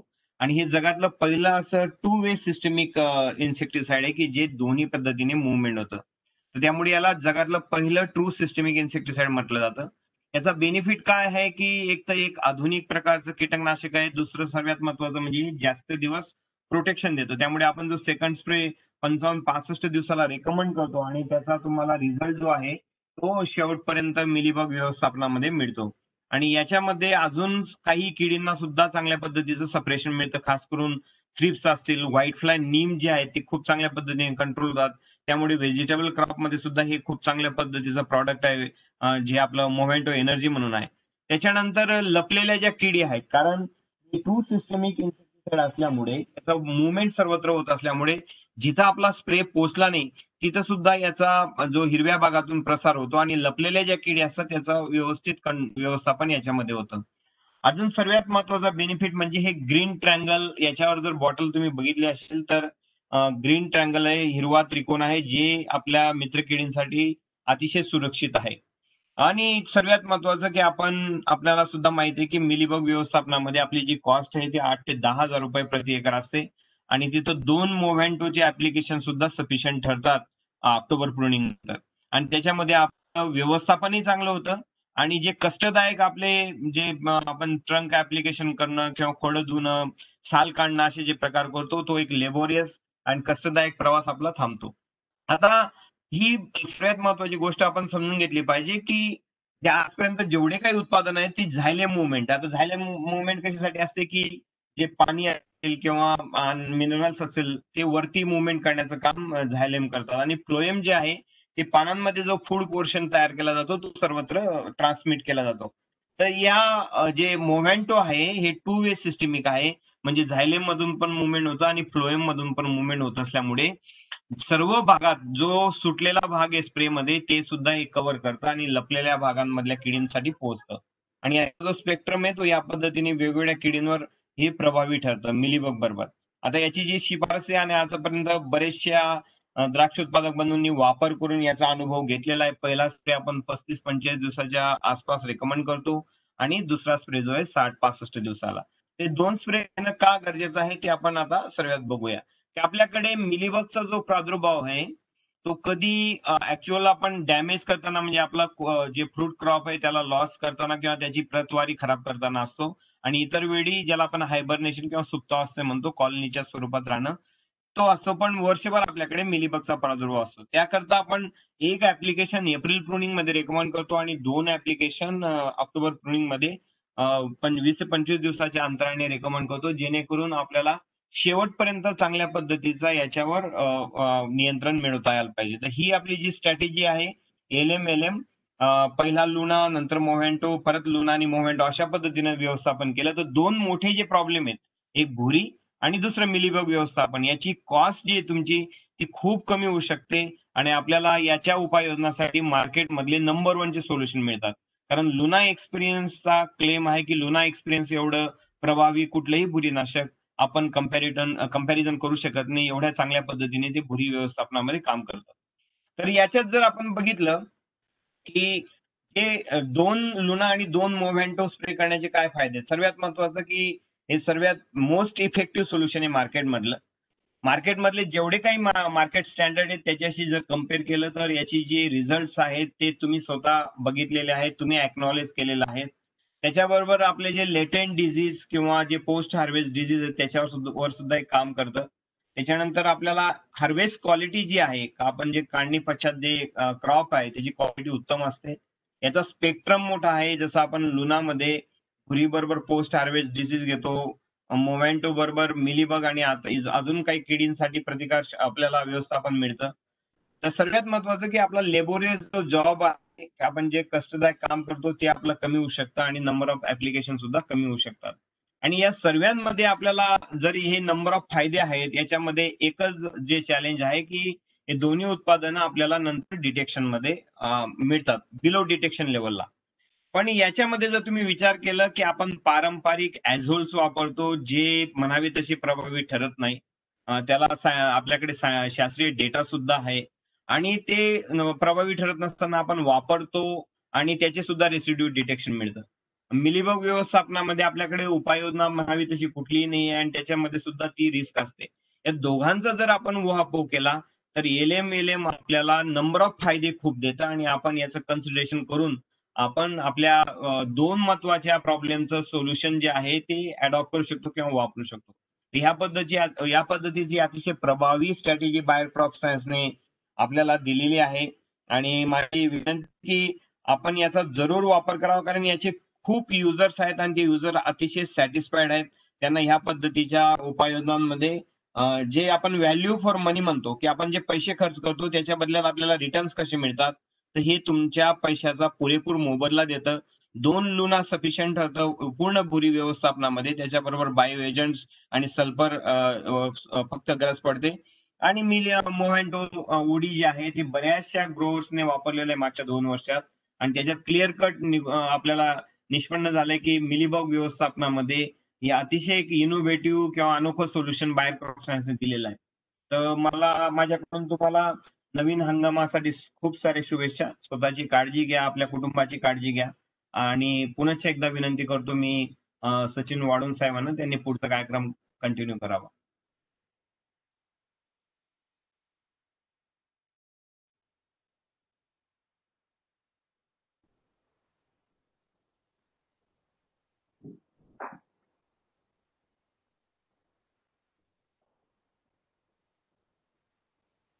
Yeah, Dragon. Yes. Yeah. Next question. I will just give the scenario. This year, what will happen? Continuous rain is going on from pruning to green point, and there are cloudy weathers. There are two questions. Question number second, we are facing the issue of fruitfulness. Means number of bunch per cane is very less compared to Flame, compared to Thompson, and on other variety. And second question is, we have faced this year lot of bunch, means whatever the vineyard prune, there are almost 80% vineyard bunch abortion is observed. So these are the major issue we are facing this year. So we need guideline. I just give the current scenario. Okay, if I understand, you have less fruit than the other varieties. You have a little amount of bunches during now, but now you are in which stage? Which is the size of the shoots now? You can see no, the bunch.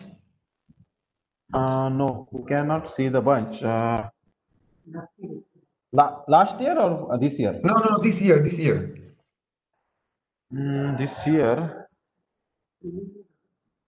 some plots, no, some plot already pruned in last 15-20 days back. Yeah, so you don't know how much bunches you will have this season. Yeah, we don't know. Yeah, I told the scenario of last year. And last year you have. Last year we have number of bunches very less compared to other variety per plant. But this year, what bunch abortion is the big issue we are facing now, because we prune a lot of almost 10 to 15 plots of early stage. I have in mobile. I will just check it and I will share it. Okay, but let me understand very good the situation. Last year, how old were the orchard? They are young orchard or they are old orchard? It's I mean it's a established situation. Last year in old orchard, old I mean old. Okay, you have a few amount of bunches, or there are just new orchard. No, old orchard and both means old and new also. But in old orchard, we are already we develop the pruning and we take new shoots. We are getting good bunches. But old orchard, we have crimson have a woody situation because it's is apical dominance. It's grow at apical dominance. It's in 1 feet cord 1 feet cordon is without shoots, and it is at apical dominance. There are so many shoots. Is the and then back cordons is woody, but number of bunches in old orchard is less. New orchard also not satisfactory, but it's okay. Okay. The crimson have a very high apical domination, but it's very the fertility is very high. So you can, for example, here we normally prune in shoots. Thompson, we prune in canes 8 buds, 7 to 8 buds. But crimson, we prune it between 4 to 5 buds because they have a better, not a better, a big fertility. Normally, we have close to 100 and 100, sorry, 1,000 to 100, 1,100 vines per hectare. That means for you 400 to 500 trees per acre, and we get with a short pruning canes no more than 4 buds, we obtain 100 and 120 bunch per tree. So we can choose whatever we want. Okay. Normally we obtain the fertility is close to 90%. I mean, for 100 shoots, you get 90 bunches per tree, just if you count only 1 bunch per shoot. But crimsons normally have 2 bunches per shoot. So we obtain 150, 160 bunches per tree. If we count all the bunches, for us, it's not a problem of fertility. The problems of fertility start when we apply gibberellic acid with a normal machinery. I mean, using 400, 500, or 600 liters per acre. For us, 1,000 liters per hectare. We normally, when we apply gibberellic acid with this, we get very few amount of bunches. Not for 1 season, just for 2 seasons, because gibberellic acid maintains inside of the tree. So you said, no, for us it's no problem because we can apply whatever we want, but then we will prune again and we get a free gibberellic acid inside gibberellic acid because we take it off all. It's not directly. And another thing that is very important, that for the differentiation, not for induction, just for differentiation, that the inside of the bud, you need a lot of light. Okay. If you have a very shiny tree, a very shiny orchard, you not only get a bad color problems, you only get a very few differentiation quality. You will get very small bunches with a very few shoulders. So it's very important in your forming pruning, the pruning that you don't produce, to have a lot of light. And also for us, it's very important, and make a trial this year, when you are, 1 month before or 20 days before you apply A12 for the leaves to go to rest. Yeah, for Ethifon. Yes. Yeah, we apply Ethifon 20 after 4 means before 20 days of before pruning. Yeah. Okay. 1 month before pruning, apply CPPU. Okay. 1.5 liters per hectare. That means 500, 700 liters per acre to improve a better bunch with more shoulders than normally. 1 month before pruning, 1 month before. for formation pruning, before formation pruning. Yes, After when you, yes, you harvest, you pruning, and then with the when you are in the formation pruning, 1 Yeah. month before Etephone, apply CPPU 1.5 liter per hectare. That means close to 600 liters per acre to improve a better bunch with more shoulders, bigger one. No, I'm not getting correct Okay. stage, Okay. correct stage. Okay. This year, you will prune it, you will harvest all your crimsons. Okay. Yeah. And For then you apply example, ethanol, etephone yeah. to prune again. Okay. Yes. Yeah. Okay. That's normal. Then you pruning and you produce your shoots for the Yes. next pruning season. In this Okay. moment, 1 month before ethanol, the second ethanol in the season, apply a CPPU 1.5 liter per hectare. Okay. Means second before second pruning, we are apply Ethyl, and before that we apply Yes. CPPU 1 month before Yes. of second Yeah. Ethyl. But let's go in order. You already pruning. Okay. When did you pruning your crimsons? Myself, I pruned my crimson on 15th of February 2020. Yeah. And your bud break is when? No, this bud break is when? Will be when?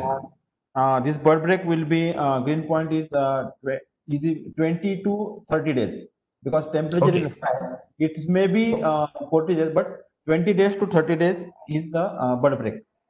Okay. You are going to harvest. Huh?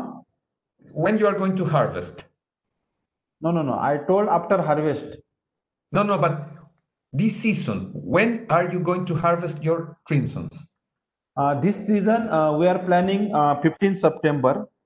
Uh, September. Harvest. no. September is pruning, and 140 days after that, in September, October, 15th of Feb or end of the Feb. Yeah, okay.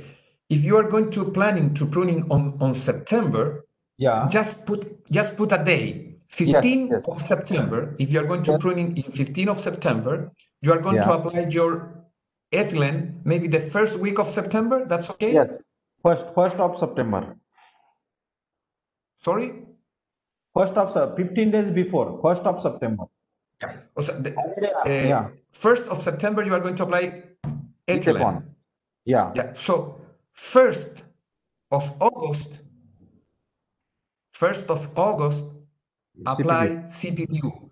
Why? Because you are finished your cluster formation, so you are Okay. going to improve with this application of CPPU 1 to 1.5 liters per hectare. That means 500 to 600 liters per acre. You are going to improve your inside in the bud size of the cluster. You are going to improve the size of the inner cluster. Okay. I And understood. then you told me that in bad break you can see the cluster, but then the cluster disappear because of Abortion. that means when you have a portion of the cluster. If you apply CPPU before, you will get a better and more competitive cluster. Okay. Mm. Okay. Just I want to explain this one, then we can go for abortion. त्यांचं जे म्हणणं आलं की बुवा तुम्ही सगळा जो problem आहे हा क्रिम्सनचा, किंवा जिथं क्रिम्सन मध्ये त्यांचं म्हणणं आहे की फर्टिलिटी हा क्रिम्सनचा व्हरायटीचा प्रॉब्लेम नाहीये, आपला हा जीए ऍप्लिकेशनचा इश्यू आहे. तिला फर्टिलिटी खूप आहे, त्यांच्याकडे 90% फर्टिलिटी, म्हणजे 2 बंच प्रति शूट क्रिम्सनला घड येतात. याचा सगळा जो प्रॉब्लेम आहे हा जीएचा आहे. अति जीए जर झाला किंवा जीए त्या झाडामध्ये आपल्याकडे जरी 2 छाटण्या असल्या तरी तो जीए त्या झाडामध्ये राहतो, तो ऍक्टिव्ह राहतो आणि त्याचा डिफरन्शिएशनच्या वेळेस तिथं लाईट नाही मिळाला किंवा म्हणजे सनलाईट जो आहे आपण त्यास आपली फॉर्मेशन पूर्ण म्हणजे खरड छाटणी होते. त्यानंतर जर प्रॉपर कॅनोपी मॅनेजमेंट नसेल तर तिथं तुम्हाला डिफरन्शिएशनच्या वेळेस लाईट नाही मिळाला तर परत याचा तुमच्या फ्रुटफुलनेसवर इम्पॅक्ट येतो. तर व्हरायटी म्हणून हिला भरपूर बंच आहे.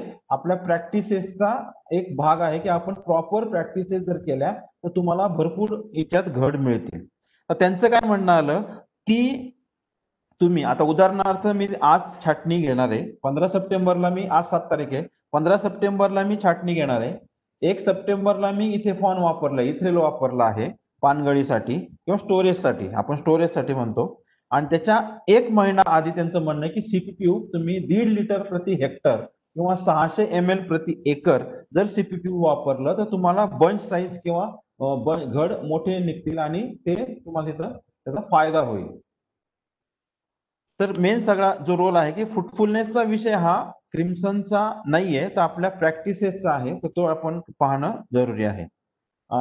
Yeah, I finish it. So what will be the strategy for bunch abortion? Means bunch we observe we looking the bunch. Bunch is after sprouting. In now sprouting is within a 10 to 10 days, and within a 13 to 14 days bunch is looking good, and then after 14 days it will disappear. It will be converted into tendril. That is the bunch abortion. This year we face the lot issue. And normally this problem of cluster abortion is in cloudy weather or raining weather or in every time? It's mostly cloudy and rainy weather. In regular, it will be not such severe. And But cloudy and rainy season, it's 100%. There be maybe 60 to 100% losses. yeah, and tell me how vigorous are your trees? They are very vigorous, or that's happen in weak and vigorous trees? No, actually, after pruning, we cannot say the vigorous tree. It's happened after pruning within 15 days of green. After so look, if we prune today of 7 September, we are getting green point on 17 September 17. Then 17 to 20, 17 to 20 bunch is looking good, but after 20, it will be abort. Yeah, it will be disappear. This is the scenario. We cannot say the vigors and all because that time shoot is just like 2 centimeter. Yeah, but I try to understand if the abortion of the clusters are it's a matter of vigorous or is a matter of weather, because if you pruning at the same time and you get the bud break at the same time and you have the branches like this at the same time in a weak trees or in a vigorous trees, it's not a matter how vigorous the tree, it's a matter of weather. And another question, if you pruning later and your bud break is at the end of September or maybe the first week of October and your clusters are this size second week of October, you have the same problem? No, we don't have the same problem that time, but there are some plots we prune a week later or better, and after that also we have issue. Look, for example, we prune plot on 15th of September, 15th of August, that we are facing the issue. Some plot we prune on 25th August, we are not facing the issue. And some plot we prune 1st of September, we have an issue. Means that in between 20 to 25, the climatic situation is clear. There is rain is less, weather is not such dark cloudy. But where the continuous cloudy, continuous cloudy is not much impacted, but rain is there, continue. So we are facing the issue more. And the problem that it's that you don't really know when it's going to rain, so it's very difficult to calculate when you have to prune. Yeah. Okay, but to try to understand what is going on, I think that it's you have a inside nitrogen in the tree, because Okay. why the tree abort a cluster? Which reason? Normally, when you have a very hot condition during a bud break, or sometimes when you have a cloudy conditions, rain condition, and the temperature is not so good in bud break. Normally, you have the problems in both situation. Okay.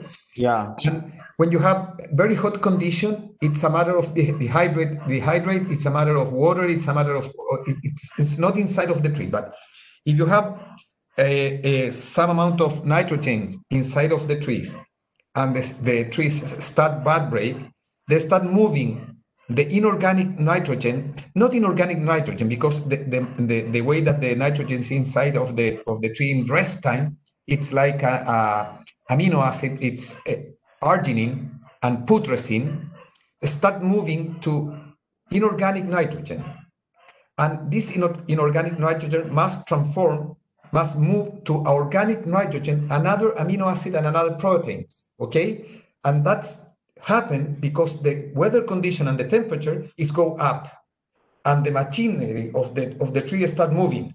Okay, and using nitrogen, using phosphorus, using potassium, because the weather is nice. When the weather goes down, you have a lot of rains, and the photosynthesis is very slow, and you have a less transpiration, and you have less activity of the trees. The inorganic nitrogens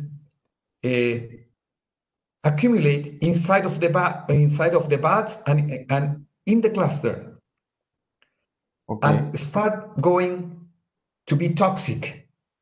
That's the reason why you see that it seems that the branches start burning.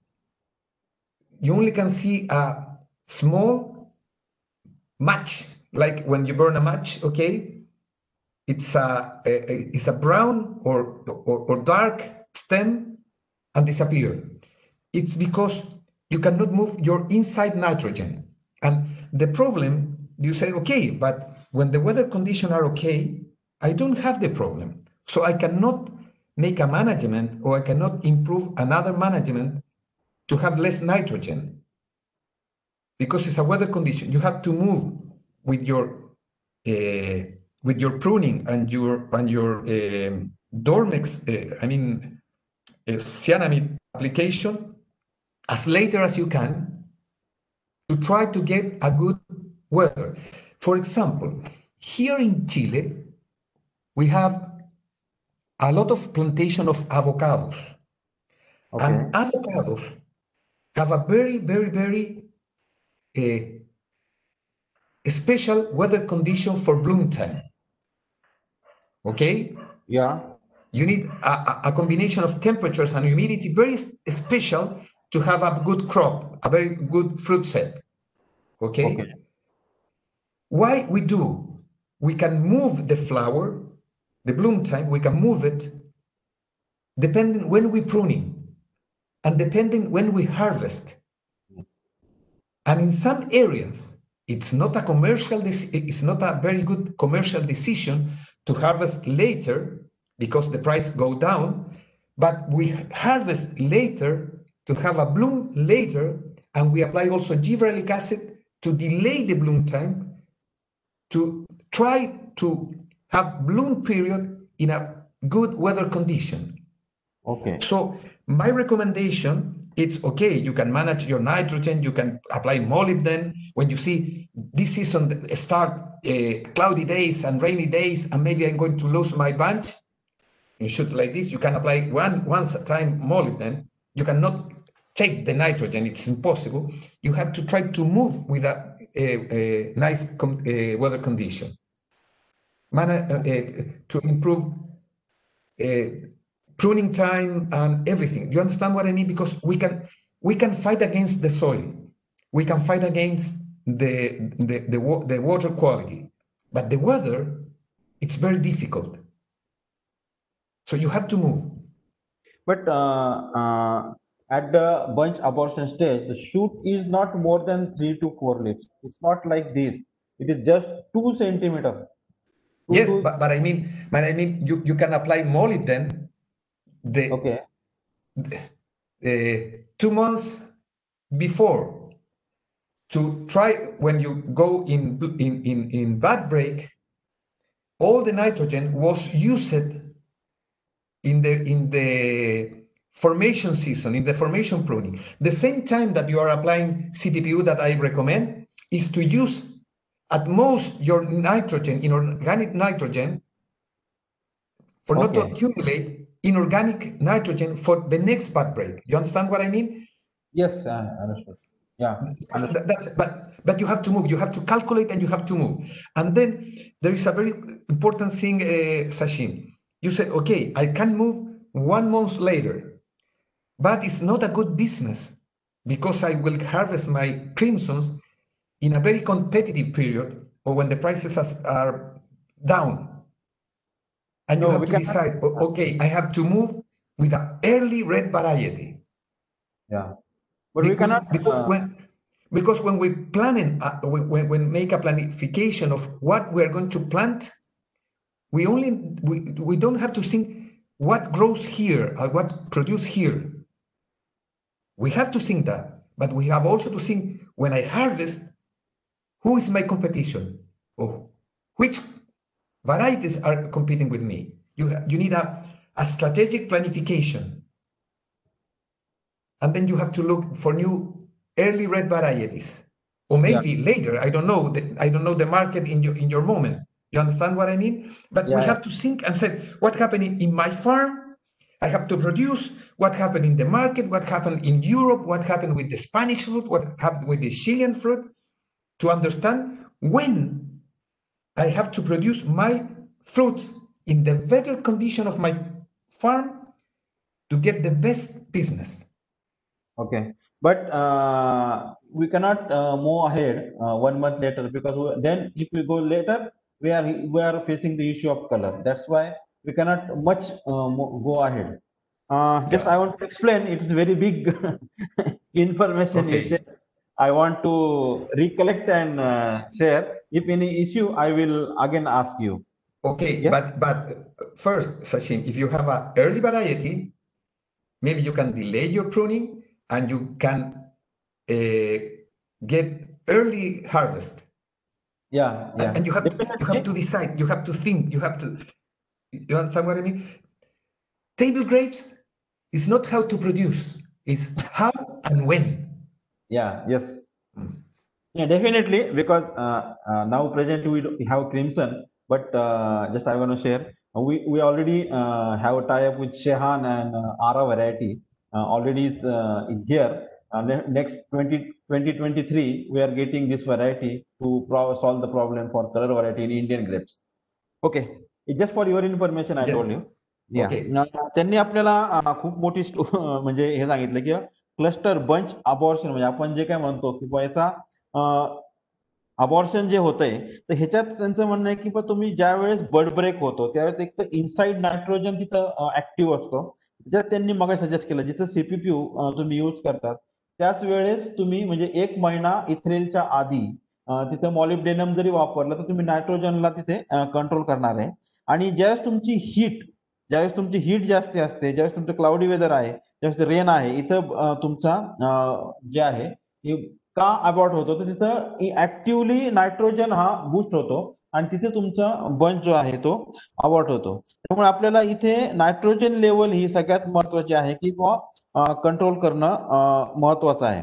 आणि त्याच पिरियडमध्ये त्यांचं म्हणणं आहे की तुमचं cloudy weather आहे, ज्यावेळेस तुमचं जास्ती क्लाउडी वेदर म्हणजे ढगाळ वातावरण असेल त्यावेळेस तुमचं प्रकाश संश्लेषण क्रिया कमी होते आणि प्रकाश संश्लेषण क्रिया कमी झाल्यामुळे तिथं परत तुम्हाला बंच अबॉर्शनला अजून मदत होते आणि तिथं तुम्हाला अडचणी येतात. तर आता कसं आहे की आपल्याला हे क्लायमॅटिक सिच्युएशन पाहून छाटणी ते पण तो म्हणे की हे पण काही गोष्टी काही गोष्टी आपल्या हातात नाही किंवा शक्य नाहीये बुवा क्लायमेट नुसार आपण हे करायचं आणि खूपही लेट गेलो तर आपल्याला मार्केटची सिच्युएशन की आपल्याला कधी हे करायचं कॉम्पिटिटर आपले आधी तिथे जाणार आहे का त्यामुळे ते क्लॅशेस होणार आणि प्राइसिंगचा पण इश्यू तिथं येऊ शकतो. तर त्यांनी त्याच्यात उदाहरण दिलं किंवा चिली त्यांच्या याच्यात अवॅकाडो मध्ये रेट म्हणजे अवॅकाडो हा फार सेन्सिटिव्ह क्रॉप आहे तिथे ब्लूमला मागे पुढे नेण्यासाठी जीएचं ऍप्लिकेशन ते करतात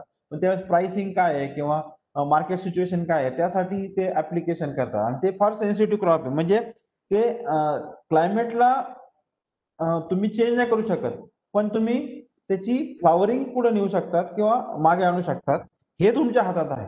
आणि तसंच त्यांचं म्हणणं आहे की क्रिम्सन मध्ये तुम्ही तुमची क्लायमेटिक सिच्युएशन चेक करून तुम्ही नायट्रोजन लेवल मग त्यांनी सीपीक्यूचं ऍप्लिकेशन नायट्रोजन लेवल मॉलिब्डेनमनी जर कंट्रोल केली तर तुम्हाला तो त्याचा जो आणि क्लायमेटचा अभ्यास करून जर तुम्ही छाटणीचं थोडं नियोजन केलं तर तुम्हाला 100% त्याच्यात काहीतरी प्रोग्रेस मिळू शकतो.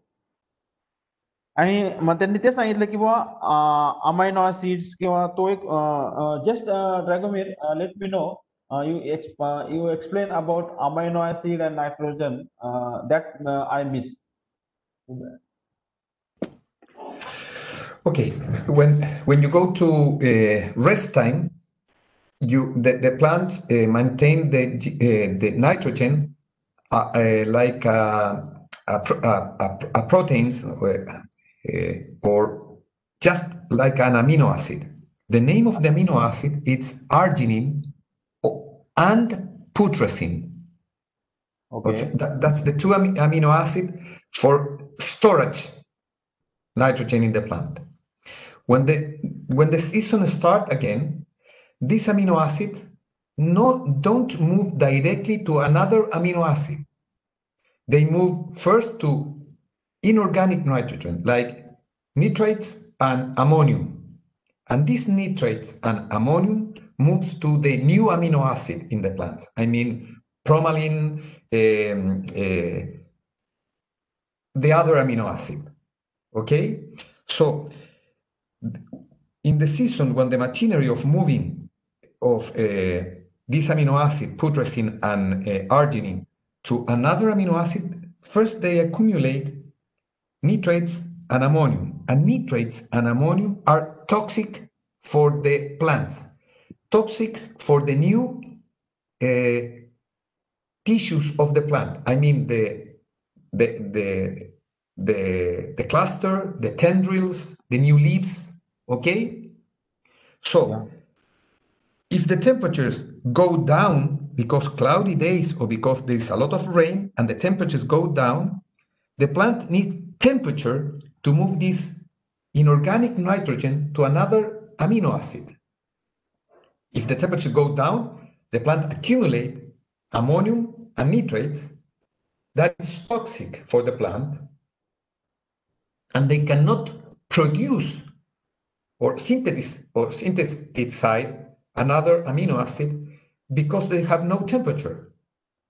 And this inorganic nitrogen that are toxic burn the small branches, burn the tendrils. Please see this season, if you have the same problem, take a look of the tendrils. Okay. If the tendrils also burn, the problems is inorganic inside nitrogen. So you have to produce a new amino acid. And what are the conditions to produce new amino acid? Temperature. You understand what I'm trying to say? The plants start moving. How do we say in English? Let me see. It's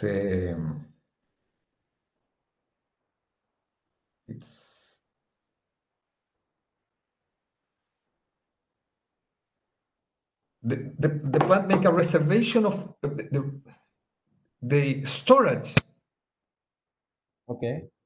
Arginine and putrescine. The nitrogen was storage like arginine and protein. And putrescine. And putrescine and arginine, when the bud break start moving to produce first inorganic nitrogen, ammonium, and nitrates, and ammonium nitrates will transform in a new amino acid. But the machinery stopped there. Yeah. Why? Because they don't have temperature. And what happened with the inorganic nitrogen? That it's toxic. That's the reason why in a cloudy or in a low temperature or in a rainfall period, you have a abortion of the clusters. Okay. So to have a less nitrogen, you can apply molybdenum, but in the season before. The same period when you apply CVPU, yes, to go to the rest with a few nitrogen. And you said, okay, but few nitrogen means that I will have a weak plant? No, because you are going to fertilize it again in the next season. You understand what I mean? You are in a machinery that stop just 2 months in the year, no more. Okay. Huh? Yes, I mean, I have the idea is not to storage a lot of nitrogen in the season before. I have to go just a few storage, and when we start again and the weather is nice, I start fertilizing again. Yeah. But if this cloudy season and weather condition, can we apply amino acid by foliar? Yes, you can apply. Yes, you can apply. What are you trying to do? What thing that you have to do is to avoid that the shoot stop. Yeah. And how can I avoid this thing? There is 2 ways.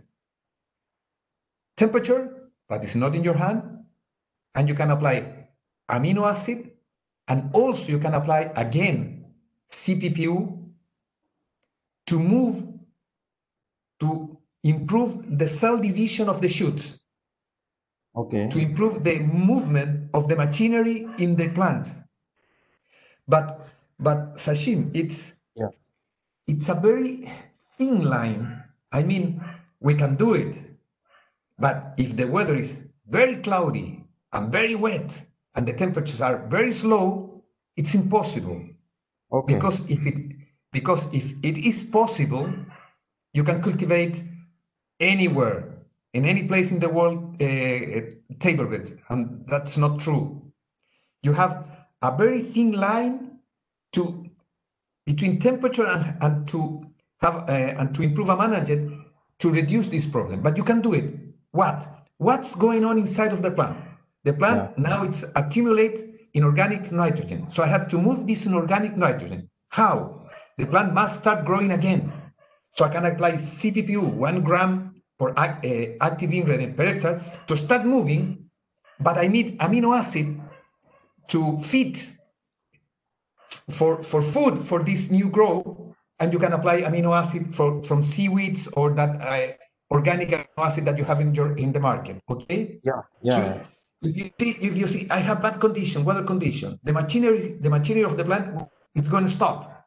I have to continue moving. How I can continue moving? What means continue moving? Cell division, grow. I have to avoid the stop of this tree.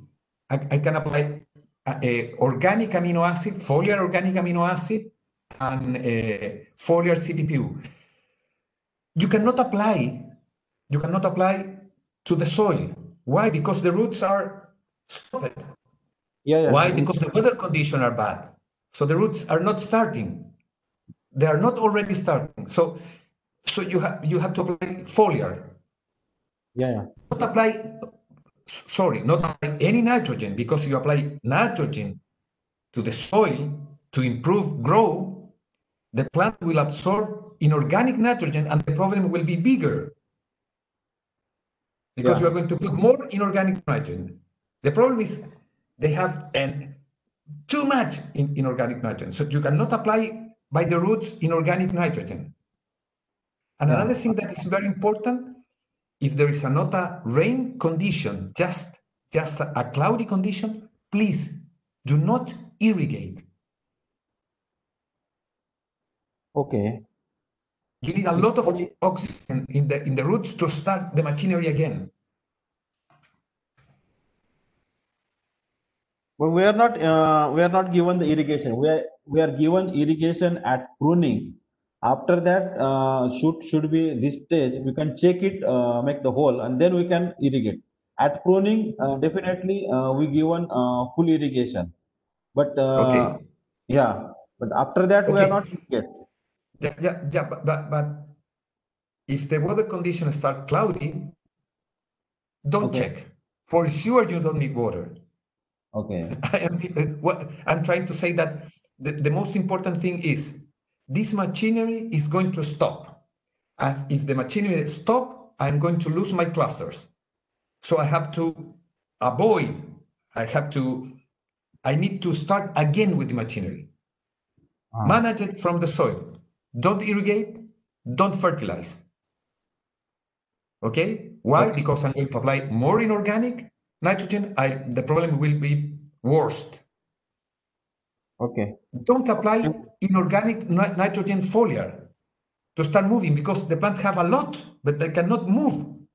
You have to apply organic nitrogen, and that is amino acid, seaweeds, okay? And the plant is not producing hormones. Inside hormones, they are not producing because the temperature is not good. So you can apply hormones, plant growth regulator from your, and which is the best? Which is the best? It's CPPU. Why? Because gibberellic acid, crimson, for Thompson, no problem. For flame, no problem. But in crimson, the problem is if you apply when the cluster has very small gibberellic acid in big amount, the cluster will be like this. They will be very uneven. You are going to lose, you will have bunches, but you cannot thinning these bunches, okay? So CPPU, This year also. cytokinins. Yeah. Cytokinins we are using. We done the trial of. We are using actually amino acid, seaweeds, and we are using a combination of kamab, amino acid, and seaweed. We are getting better support. Yeah. Yeah, but Kamab is a product from Italy. Yeah, commercial. Yeah, But, commercial product. but sorry, but be very careful because Kamab is the same Kamab that we have here in Chile. They have 7% of inorganic nitrogen. We don't have. We have come up with amino acid. Yeah, but yes, they have amino acid, but read if they have inorganic amino acid, don't use it. You have to use just amino acid. Yeah, like Kelpak, like Kelpak, like crop, like. Yeah, we are using Kelpak and amino acid also. We are getting better supports. Just I will explain it first about, and then we can go ahead. Yes. Okay.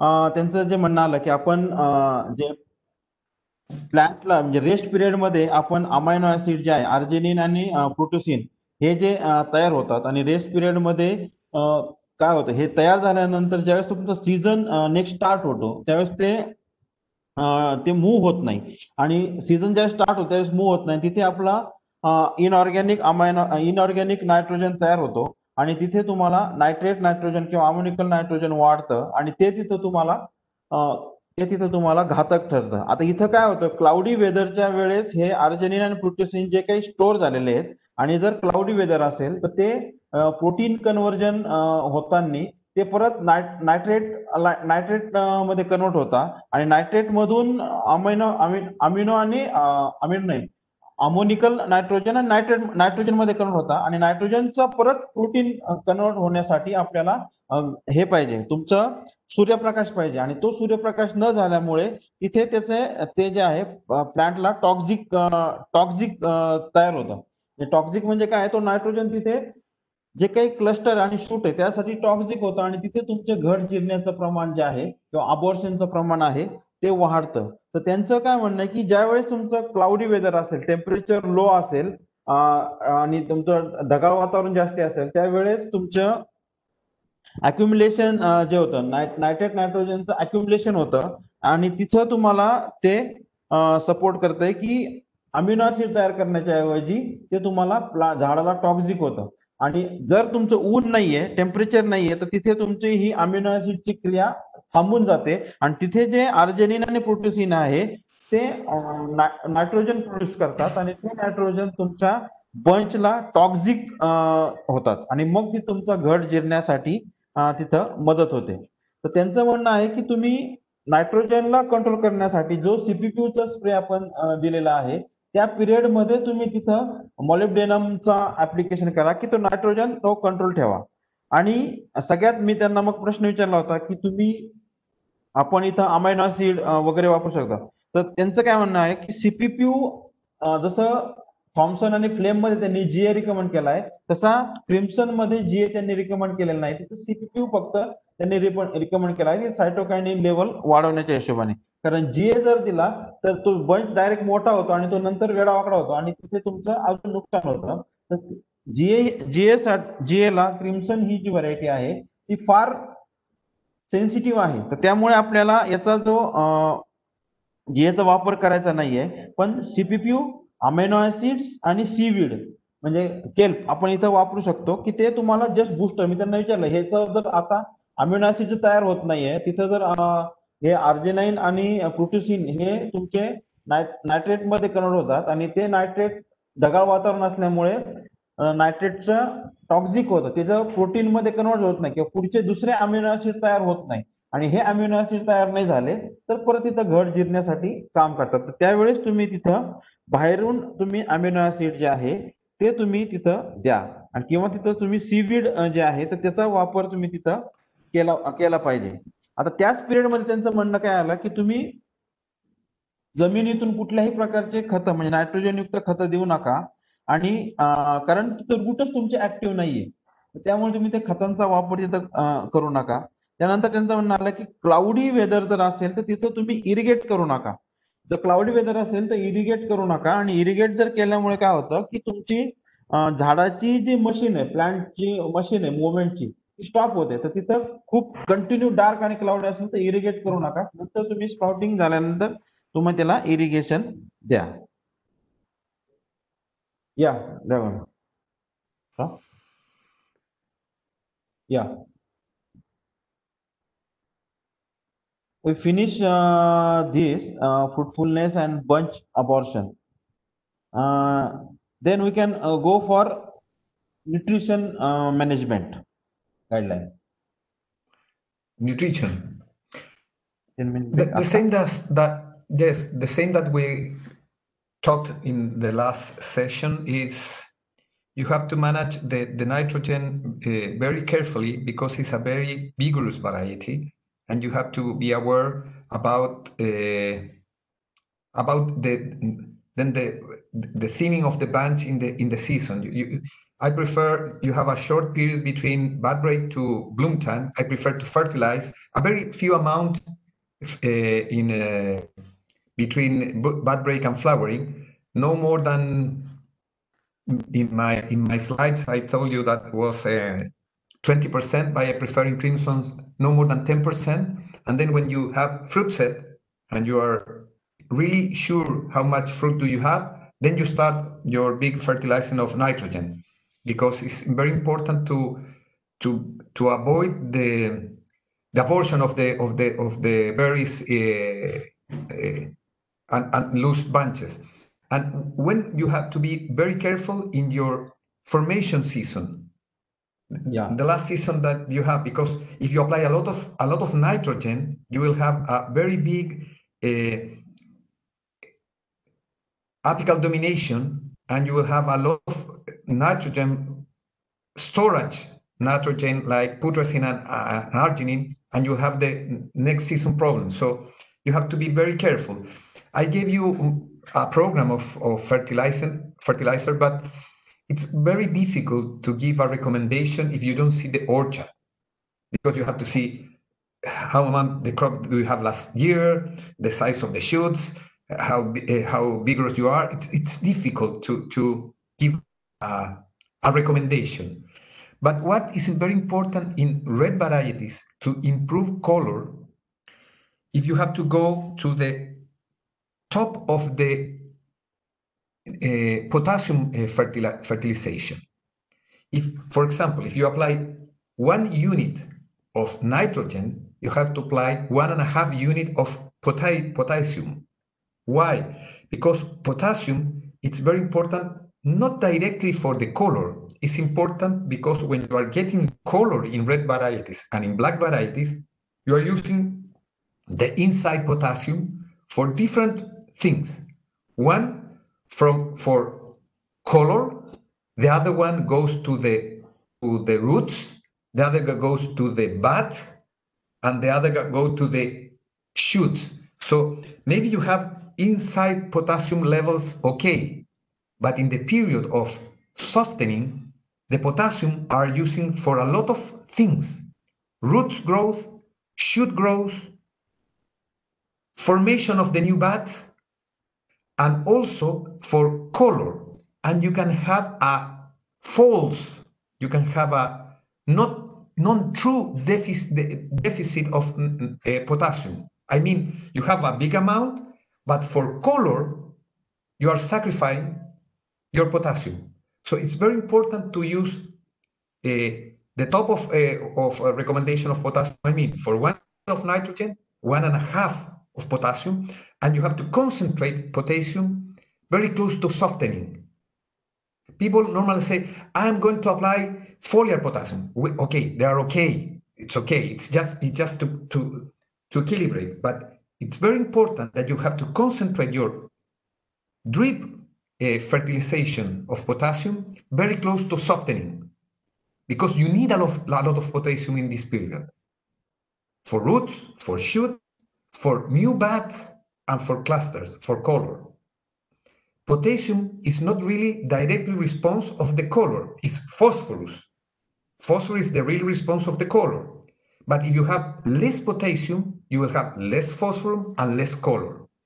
And potassium is very important to concentrate in red varieties very close to softening. The question, may I apply foliar potassium? Of course, but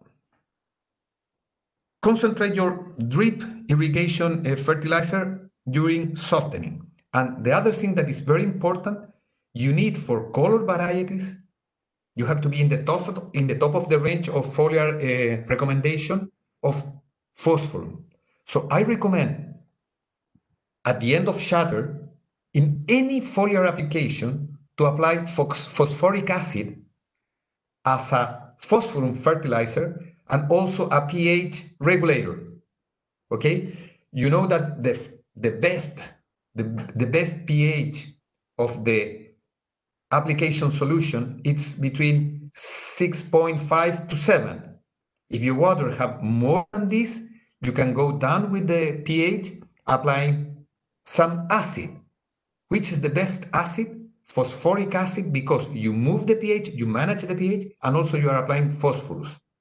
It is very important to have. Do you remember that the level in the foliar for softening is 0.15 to 0.30?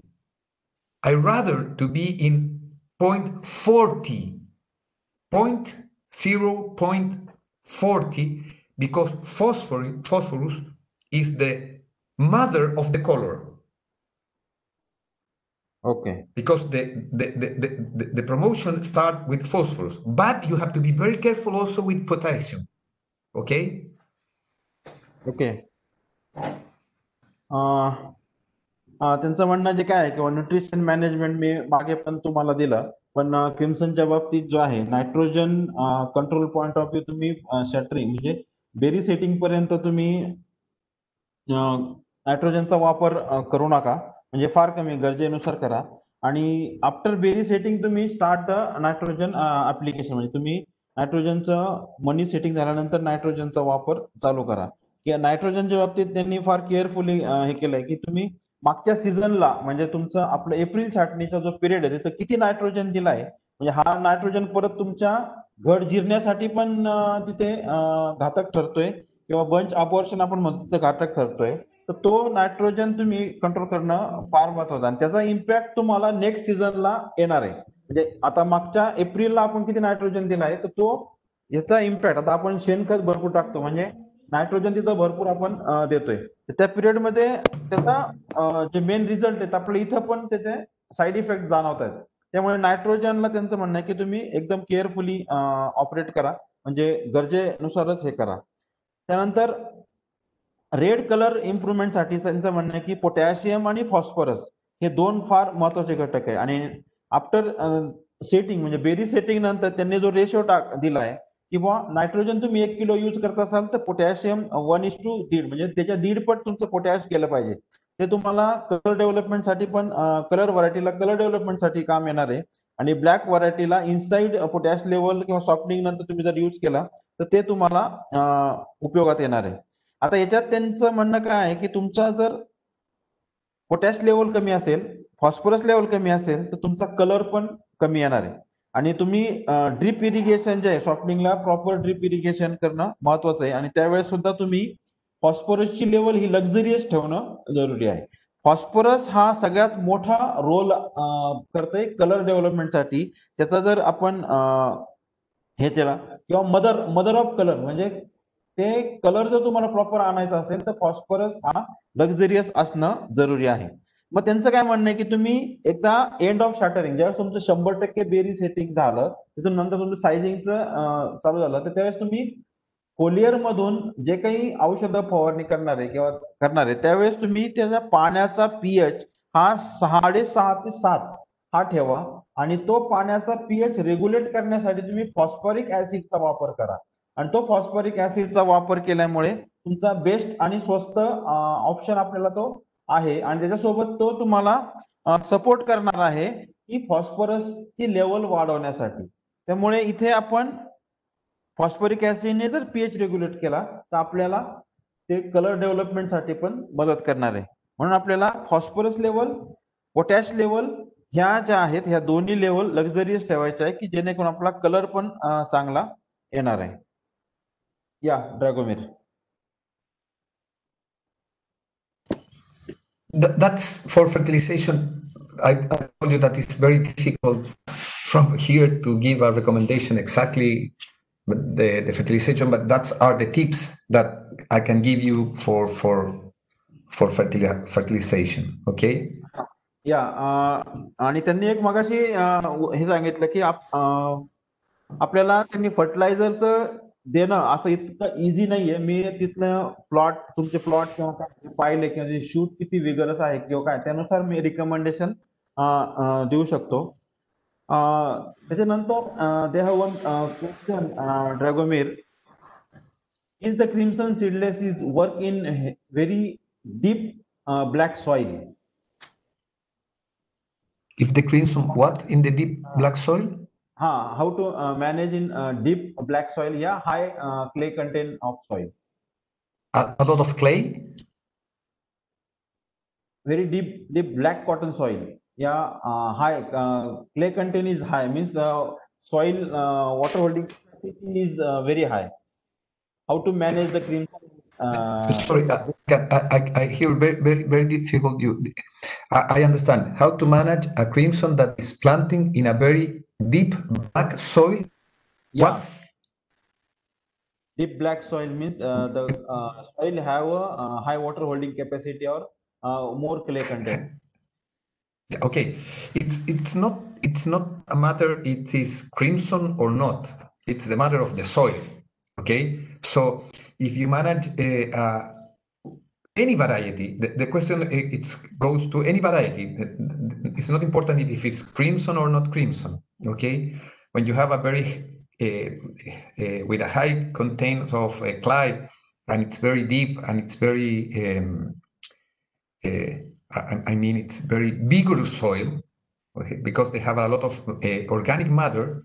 It will be difficult for any variety, but in crimson maybe it will be more difficult because crimson is a more vigorous variety than Thompson or than Flames in the same rootstock.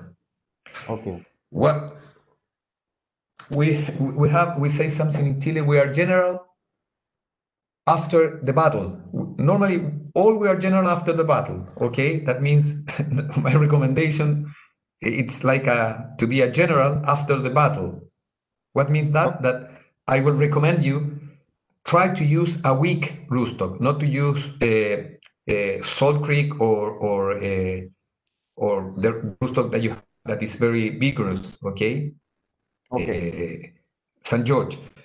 It's rather to use 114 or Paulsen than the other one because they are a little bit weaker than the other American rootstock to manage better the foliar vigorous.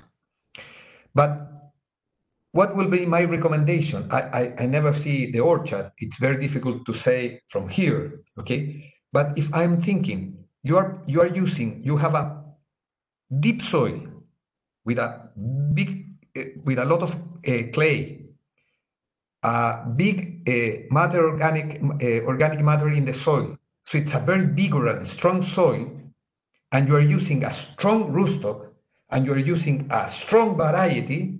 You have the perfect disaster. Okay, what I will try to do? Never use for the first year nitrogen. Just don't use nitrogen. Maybe the plant will never need nitrogen in the first 5 years or 6 years. You have to measure with your foliar analysis, and you have to measure with the arginine, the roots that we talked in the last webinar about arginine and almidons and everything in proteins in the roots to have to control this. But this is like a fat boy. If you give bread to the fat boy, never will be a sportman. So you have to don't use nitrogen. If you see there is vigorous because the rootstock is taking nitrogen for the soil, use molybdenum, tip the shoots. Okay, make a lot of. Remember that pruning,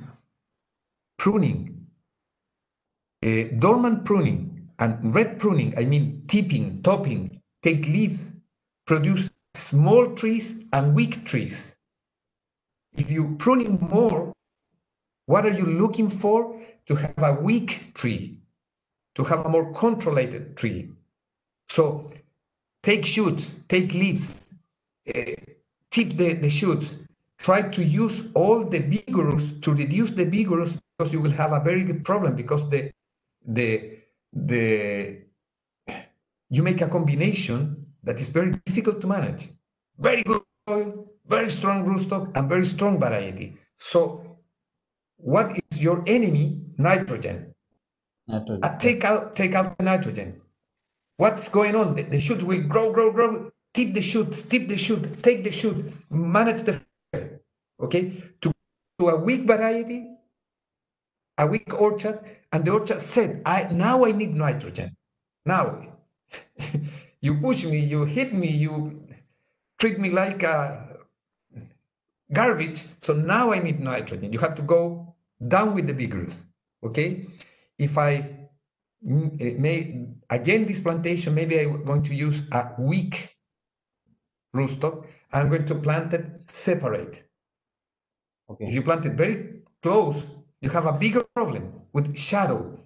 And the shadows, no fruit, too much vigorous, worse quality. And,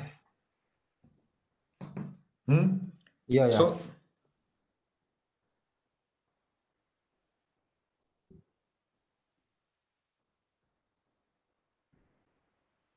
you have the perfect storm. Yeah. त्यांना एक प्रश्न होता शेतकऱ्याचा की काळ्या soil मध्ये ही कशी manage करायची. तर त्यांचं म्हणणं आलं की बुवा फ्लेम आणि क्रिम्सन या दोन्ही व्हरायटी एकाच रूट स्टॉक वर जर ग्राफ्टिंग केल्या तर तिथं जे आहे ही क्रिम्सन जी आहे ही जास्ती विगरस आहे व्हरायटी. तर त्यांचं म्हणणं आहे की सॉइल पण ब्लॅक आहे, तिथं ऑर्गॅनिक कार्बन पण जास्त आहे, तुमची व्हरायटी पण विगरस आहे, रूट स्टॉक पण विगरस आहे. तर अशा याच्यात आपल्याला जे आहे तर तुम्ही नायट्रोजन कंट्रोल करणं महत्वाचं आहे. पण तिथे तुम्ही 1103 म्हणजे पॉल्सन किंवा 1100/14 हा रूट स्टॉक आपल्याकडे नाहीये, आल्यानंतर पाहू आपण. तर हा रूट स्टॉक तिथं त्यांनी रिकमेंड केला. आणि सगळ्यात मेन म्हणजे की तुम्ही जे आहे किंवा नायट्रोजन तिथं युजच करू नका.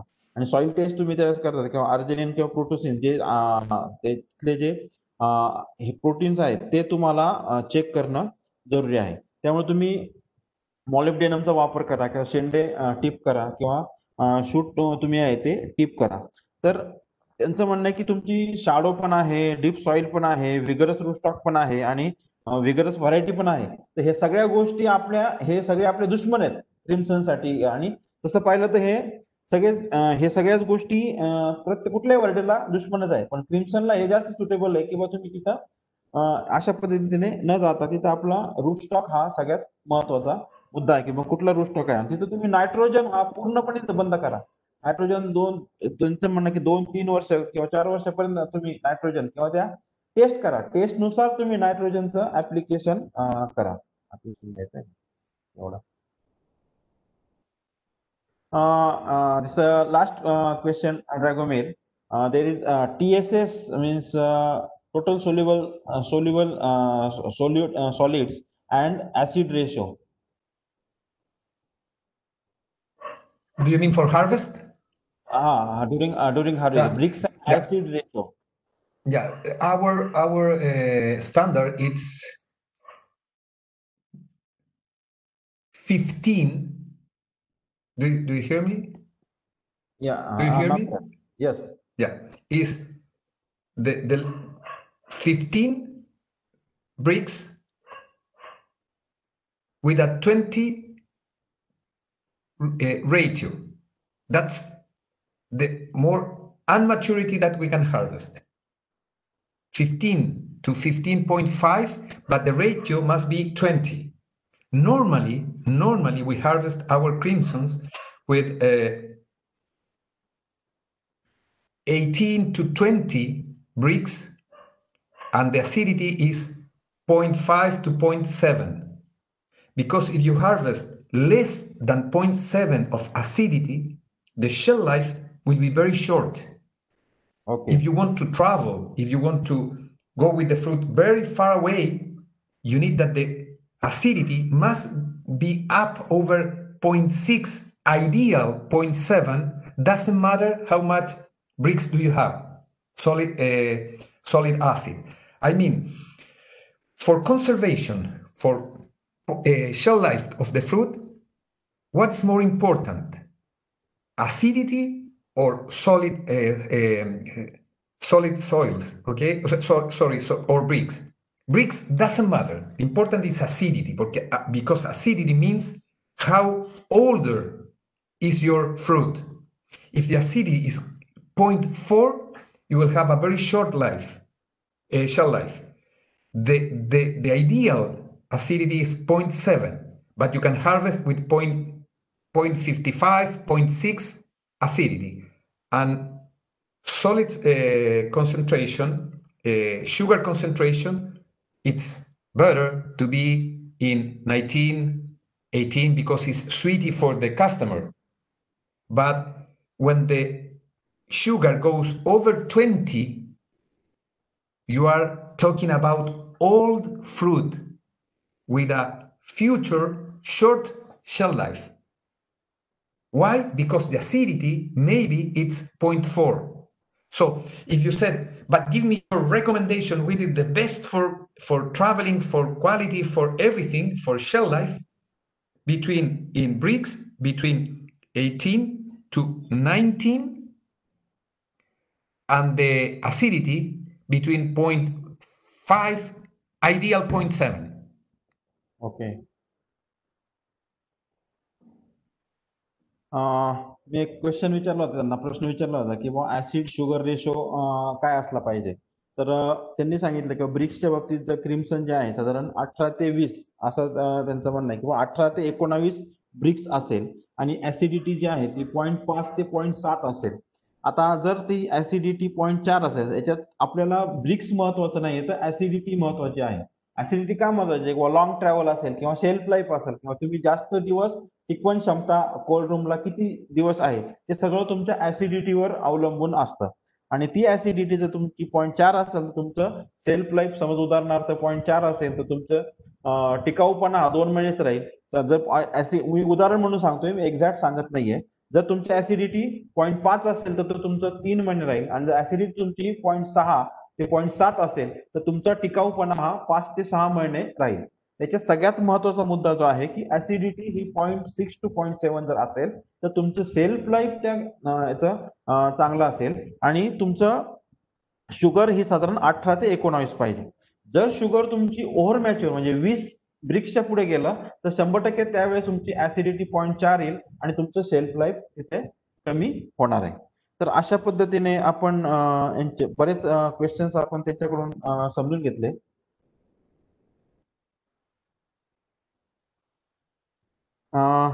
बाकी Just only one thing. It's very difficult to reduce the drop of the acidity in the plants. It's very difficult. It's complicated. But you have to look after the concentration of zinc. I mean zeta N, zinc. Okay, inside in the tissues. Do you know what zinc is? Zinc. Let me translate. Is zinc. Zeta INC. C. Zinc. Just tell me spelling. Zeta. Like It's zinc. Zinc. Zinc. Okay. Jade. Zinc. Do you call zinc? Okay. The foliar standard is between 30 to 60 ppm. If you want to maintain the acidity, you must be close to 60 to 70 ppm at softening time. And the recommendation, zinc, you use a very low amount of zinc per hectare, maybe 400 grams every season of just for zinc. Okay. And which is the matter to fertilize? Every single time that you are applying foliar application, I mean gibberellic acid, pesticide, lunar tranquility, movento, whatever you are applying, okay, you have to use a very few amount of zinc. Zinc. Okay. Yeah. Why? Because zinc don't move in the plant, stage in the old leaves. So you have to apply every time that the shoot is growing, zinc to fertilize the new leaves, the new shoots, okay? But you have to use very few amounts because you can do some damage to the cluster if you apply a big amount. I mean, there is a lot of formulated zinc in the market.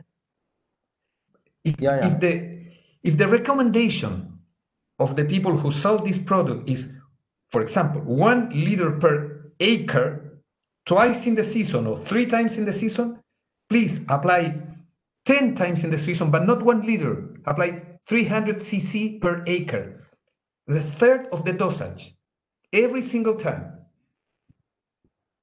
Okay? Okay. What is very important? To look the old leaves, because the old leaves will receive 1 application, 2, 3, 4, all ones. Okay, all the application will receive the old leaves. And the toxicity of zinc, it's like a shoot, if like a shotgun. It's a lot of holes, very small holes. And if you see this problem, you can stop. Okay, but remember, if the recommendation of the people said that the people that sell this product, 1 liter per acre, don't apply twice in the season or 3 times in the season, apply 10 times, but 200 cc every time. A lot of amount, a lot, just pushing with zinc. And what I had to be very careful to looking all leaves. If I see shoots, small holes, stop for 1 week, 2 weeks, and then start again. That zinc is the promoter of 1 amino acid, yeah? Okay. that is the mother of auxins, the hormone that produce growing, greener. The amino acid is called tryptophan. Tryptophan, it's the mother of producing hormones, shoot hormones. So Okay. what are you looking for? Zinc to maintain the acidity, to maintain the younger leaves, but to maintain growth. The shoot of the growing shoots, the growing of the berry, it's depending of auxins also. So Yeah. you are proving also to maintain a nice amount of auxins inside of the tree. But that's required. Auxins is required at horizons. It's help career development also, because if the shoot is growing, if auxin is there, the means shoot is growing, right? Yes, but it's not growing because of nitrogen. It's growing because of hormones. That is different. Yes. It's like if you want to have a very good cricket player, you can give bread and it will get fat. Yeah. That's nitrogen. But you can give vitamins, proteins, and you got a very healthy man, a very strong man. That's the difference. The Yeah. difference is growing because of nitrogen or growing because of hormones. Yeah. But they are natural hormones because you are promoting to produce natural hormones. Yeah. But you recommended 40 to 60 ppm of zinc. How is the concentration of your zinc in your area zinc? How much No, percentage of? yeah, in Chile, our formulated products have between 3 to 6% zinc, Okay. and the recommendation is 1.5 liter per hectare 3 times in the season. Remember, 1.5 liter per hectare. Yeah, yeah. What we are using, 300 cc per hectare, but not 3 times, 10 times. 10 times. Yeah. But when you start, when the shoot is like this, like 20 centimeter, you start with zinc. Okay. Hmm? Okay. I just want to explain.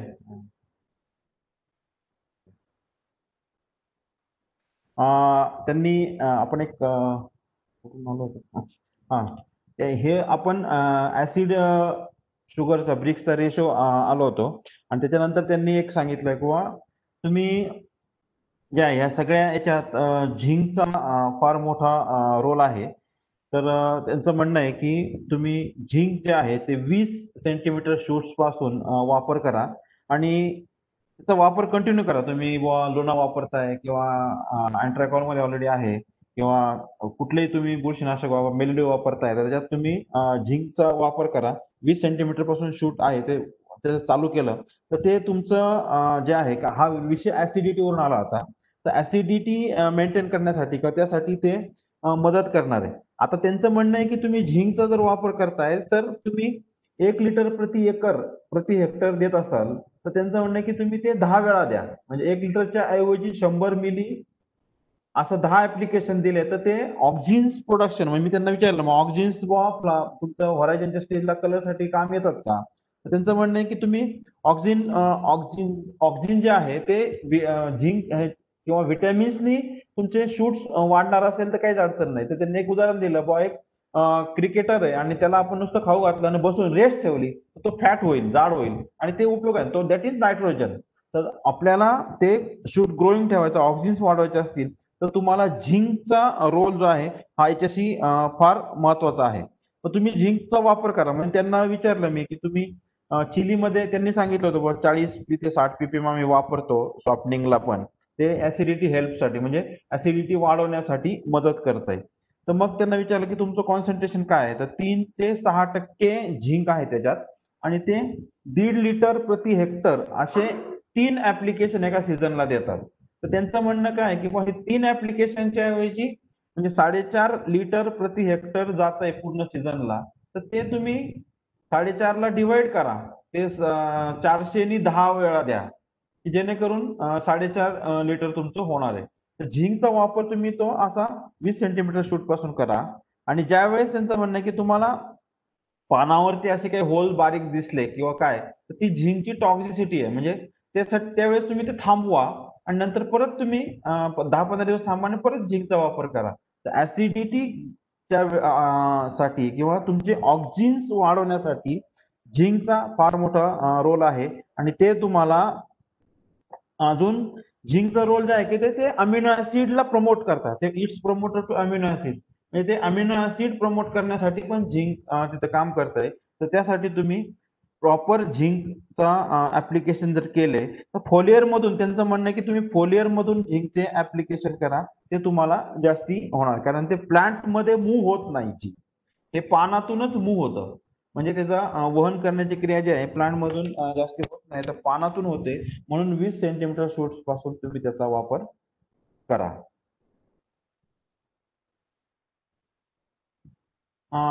Thanks ड्रॅगोमीर. I hand over to Mr. Chetan. We finish all questions. Okay. Hi, Drago.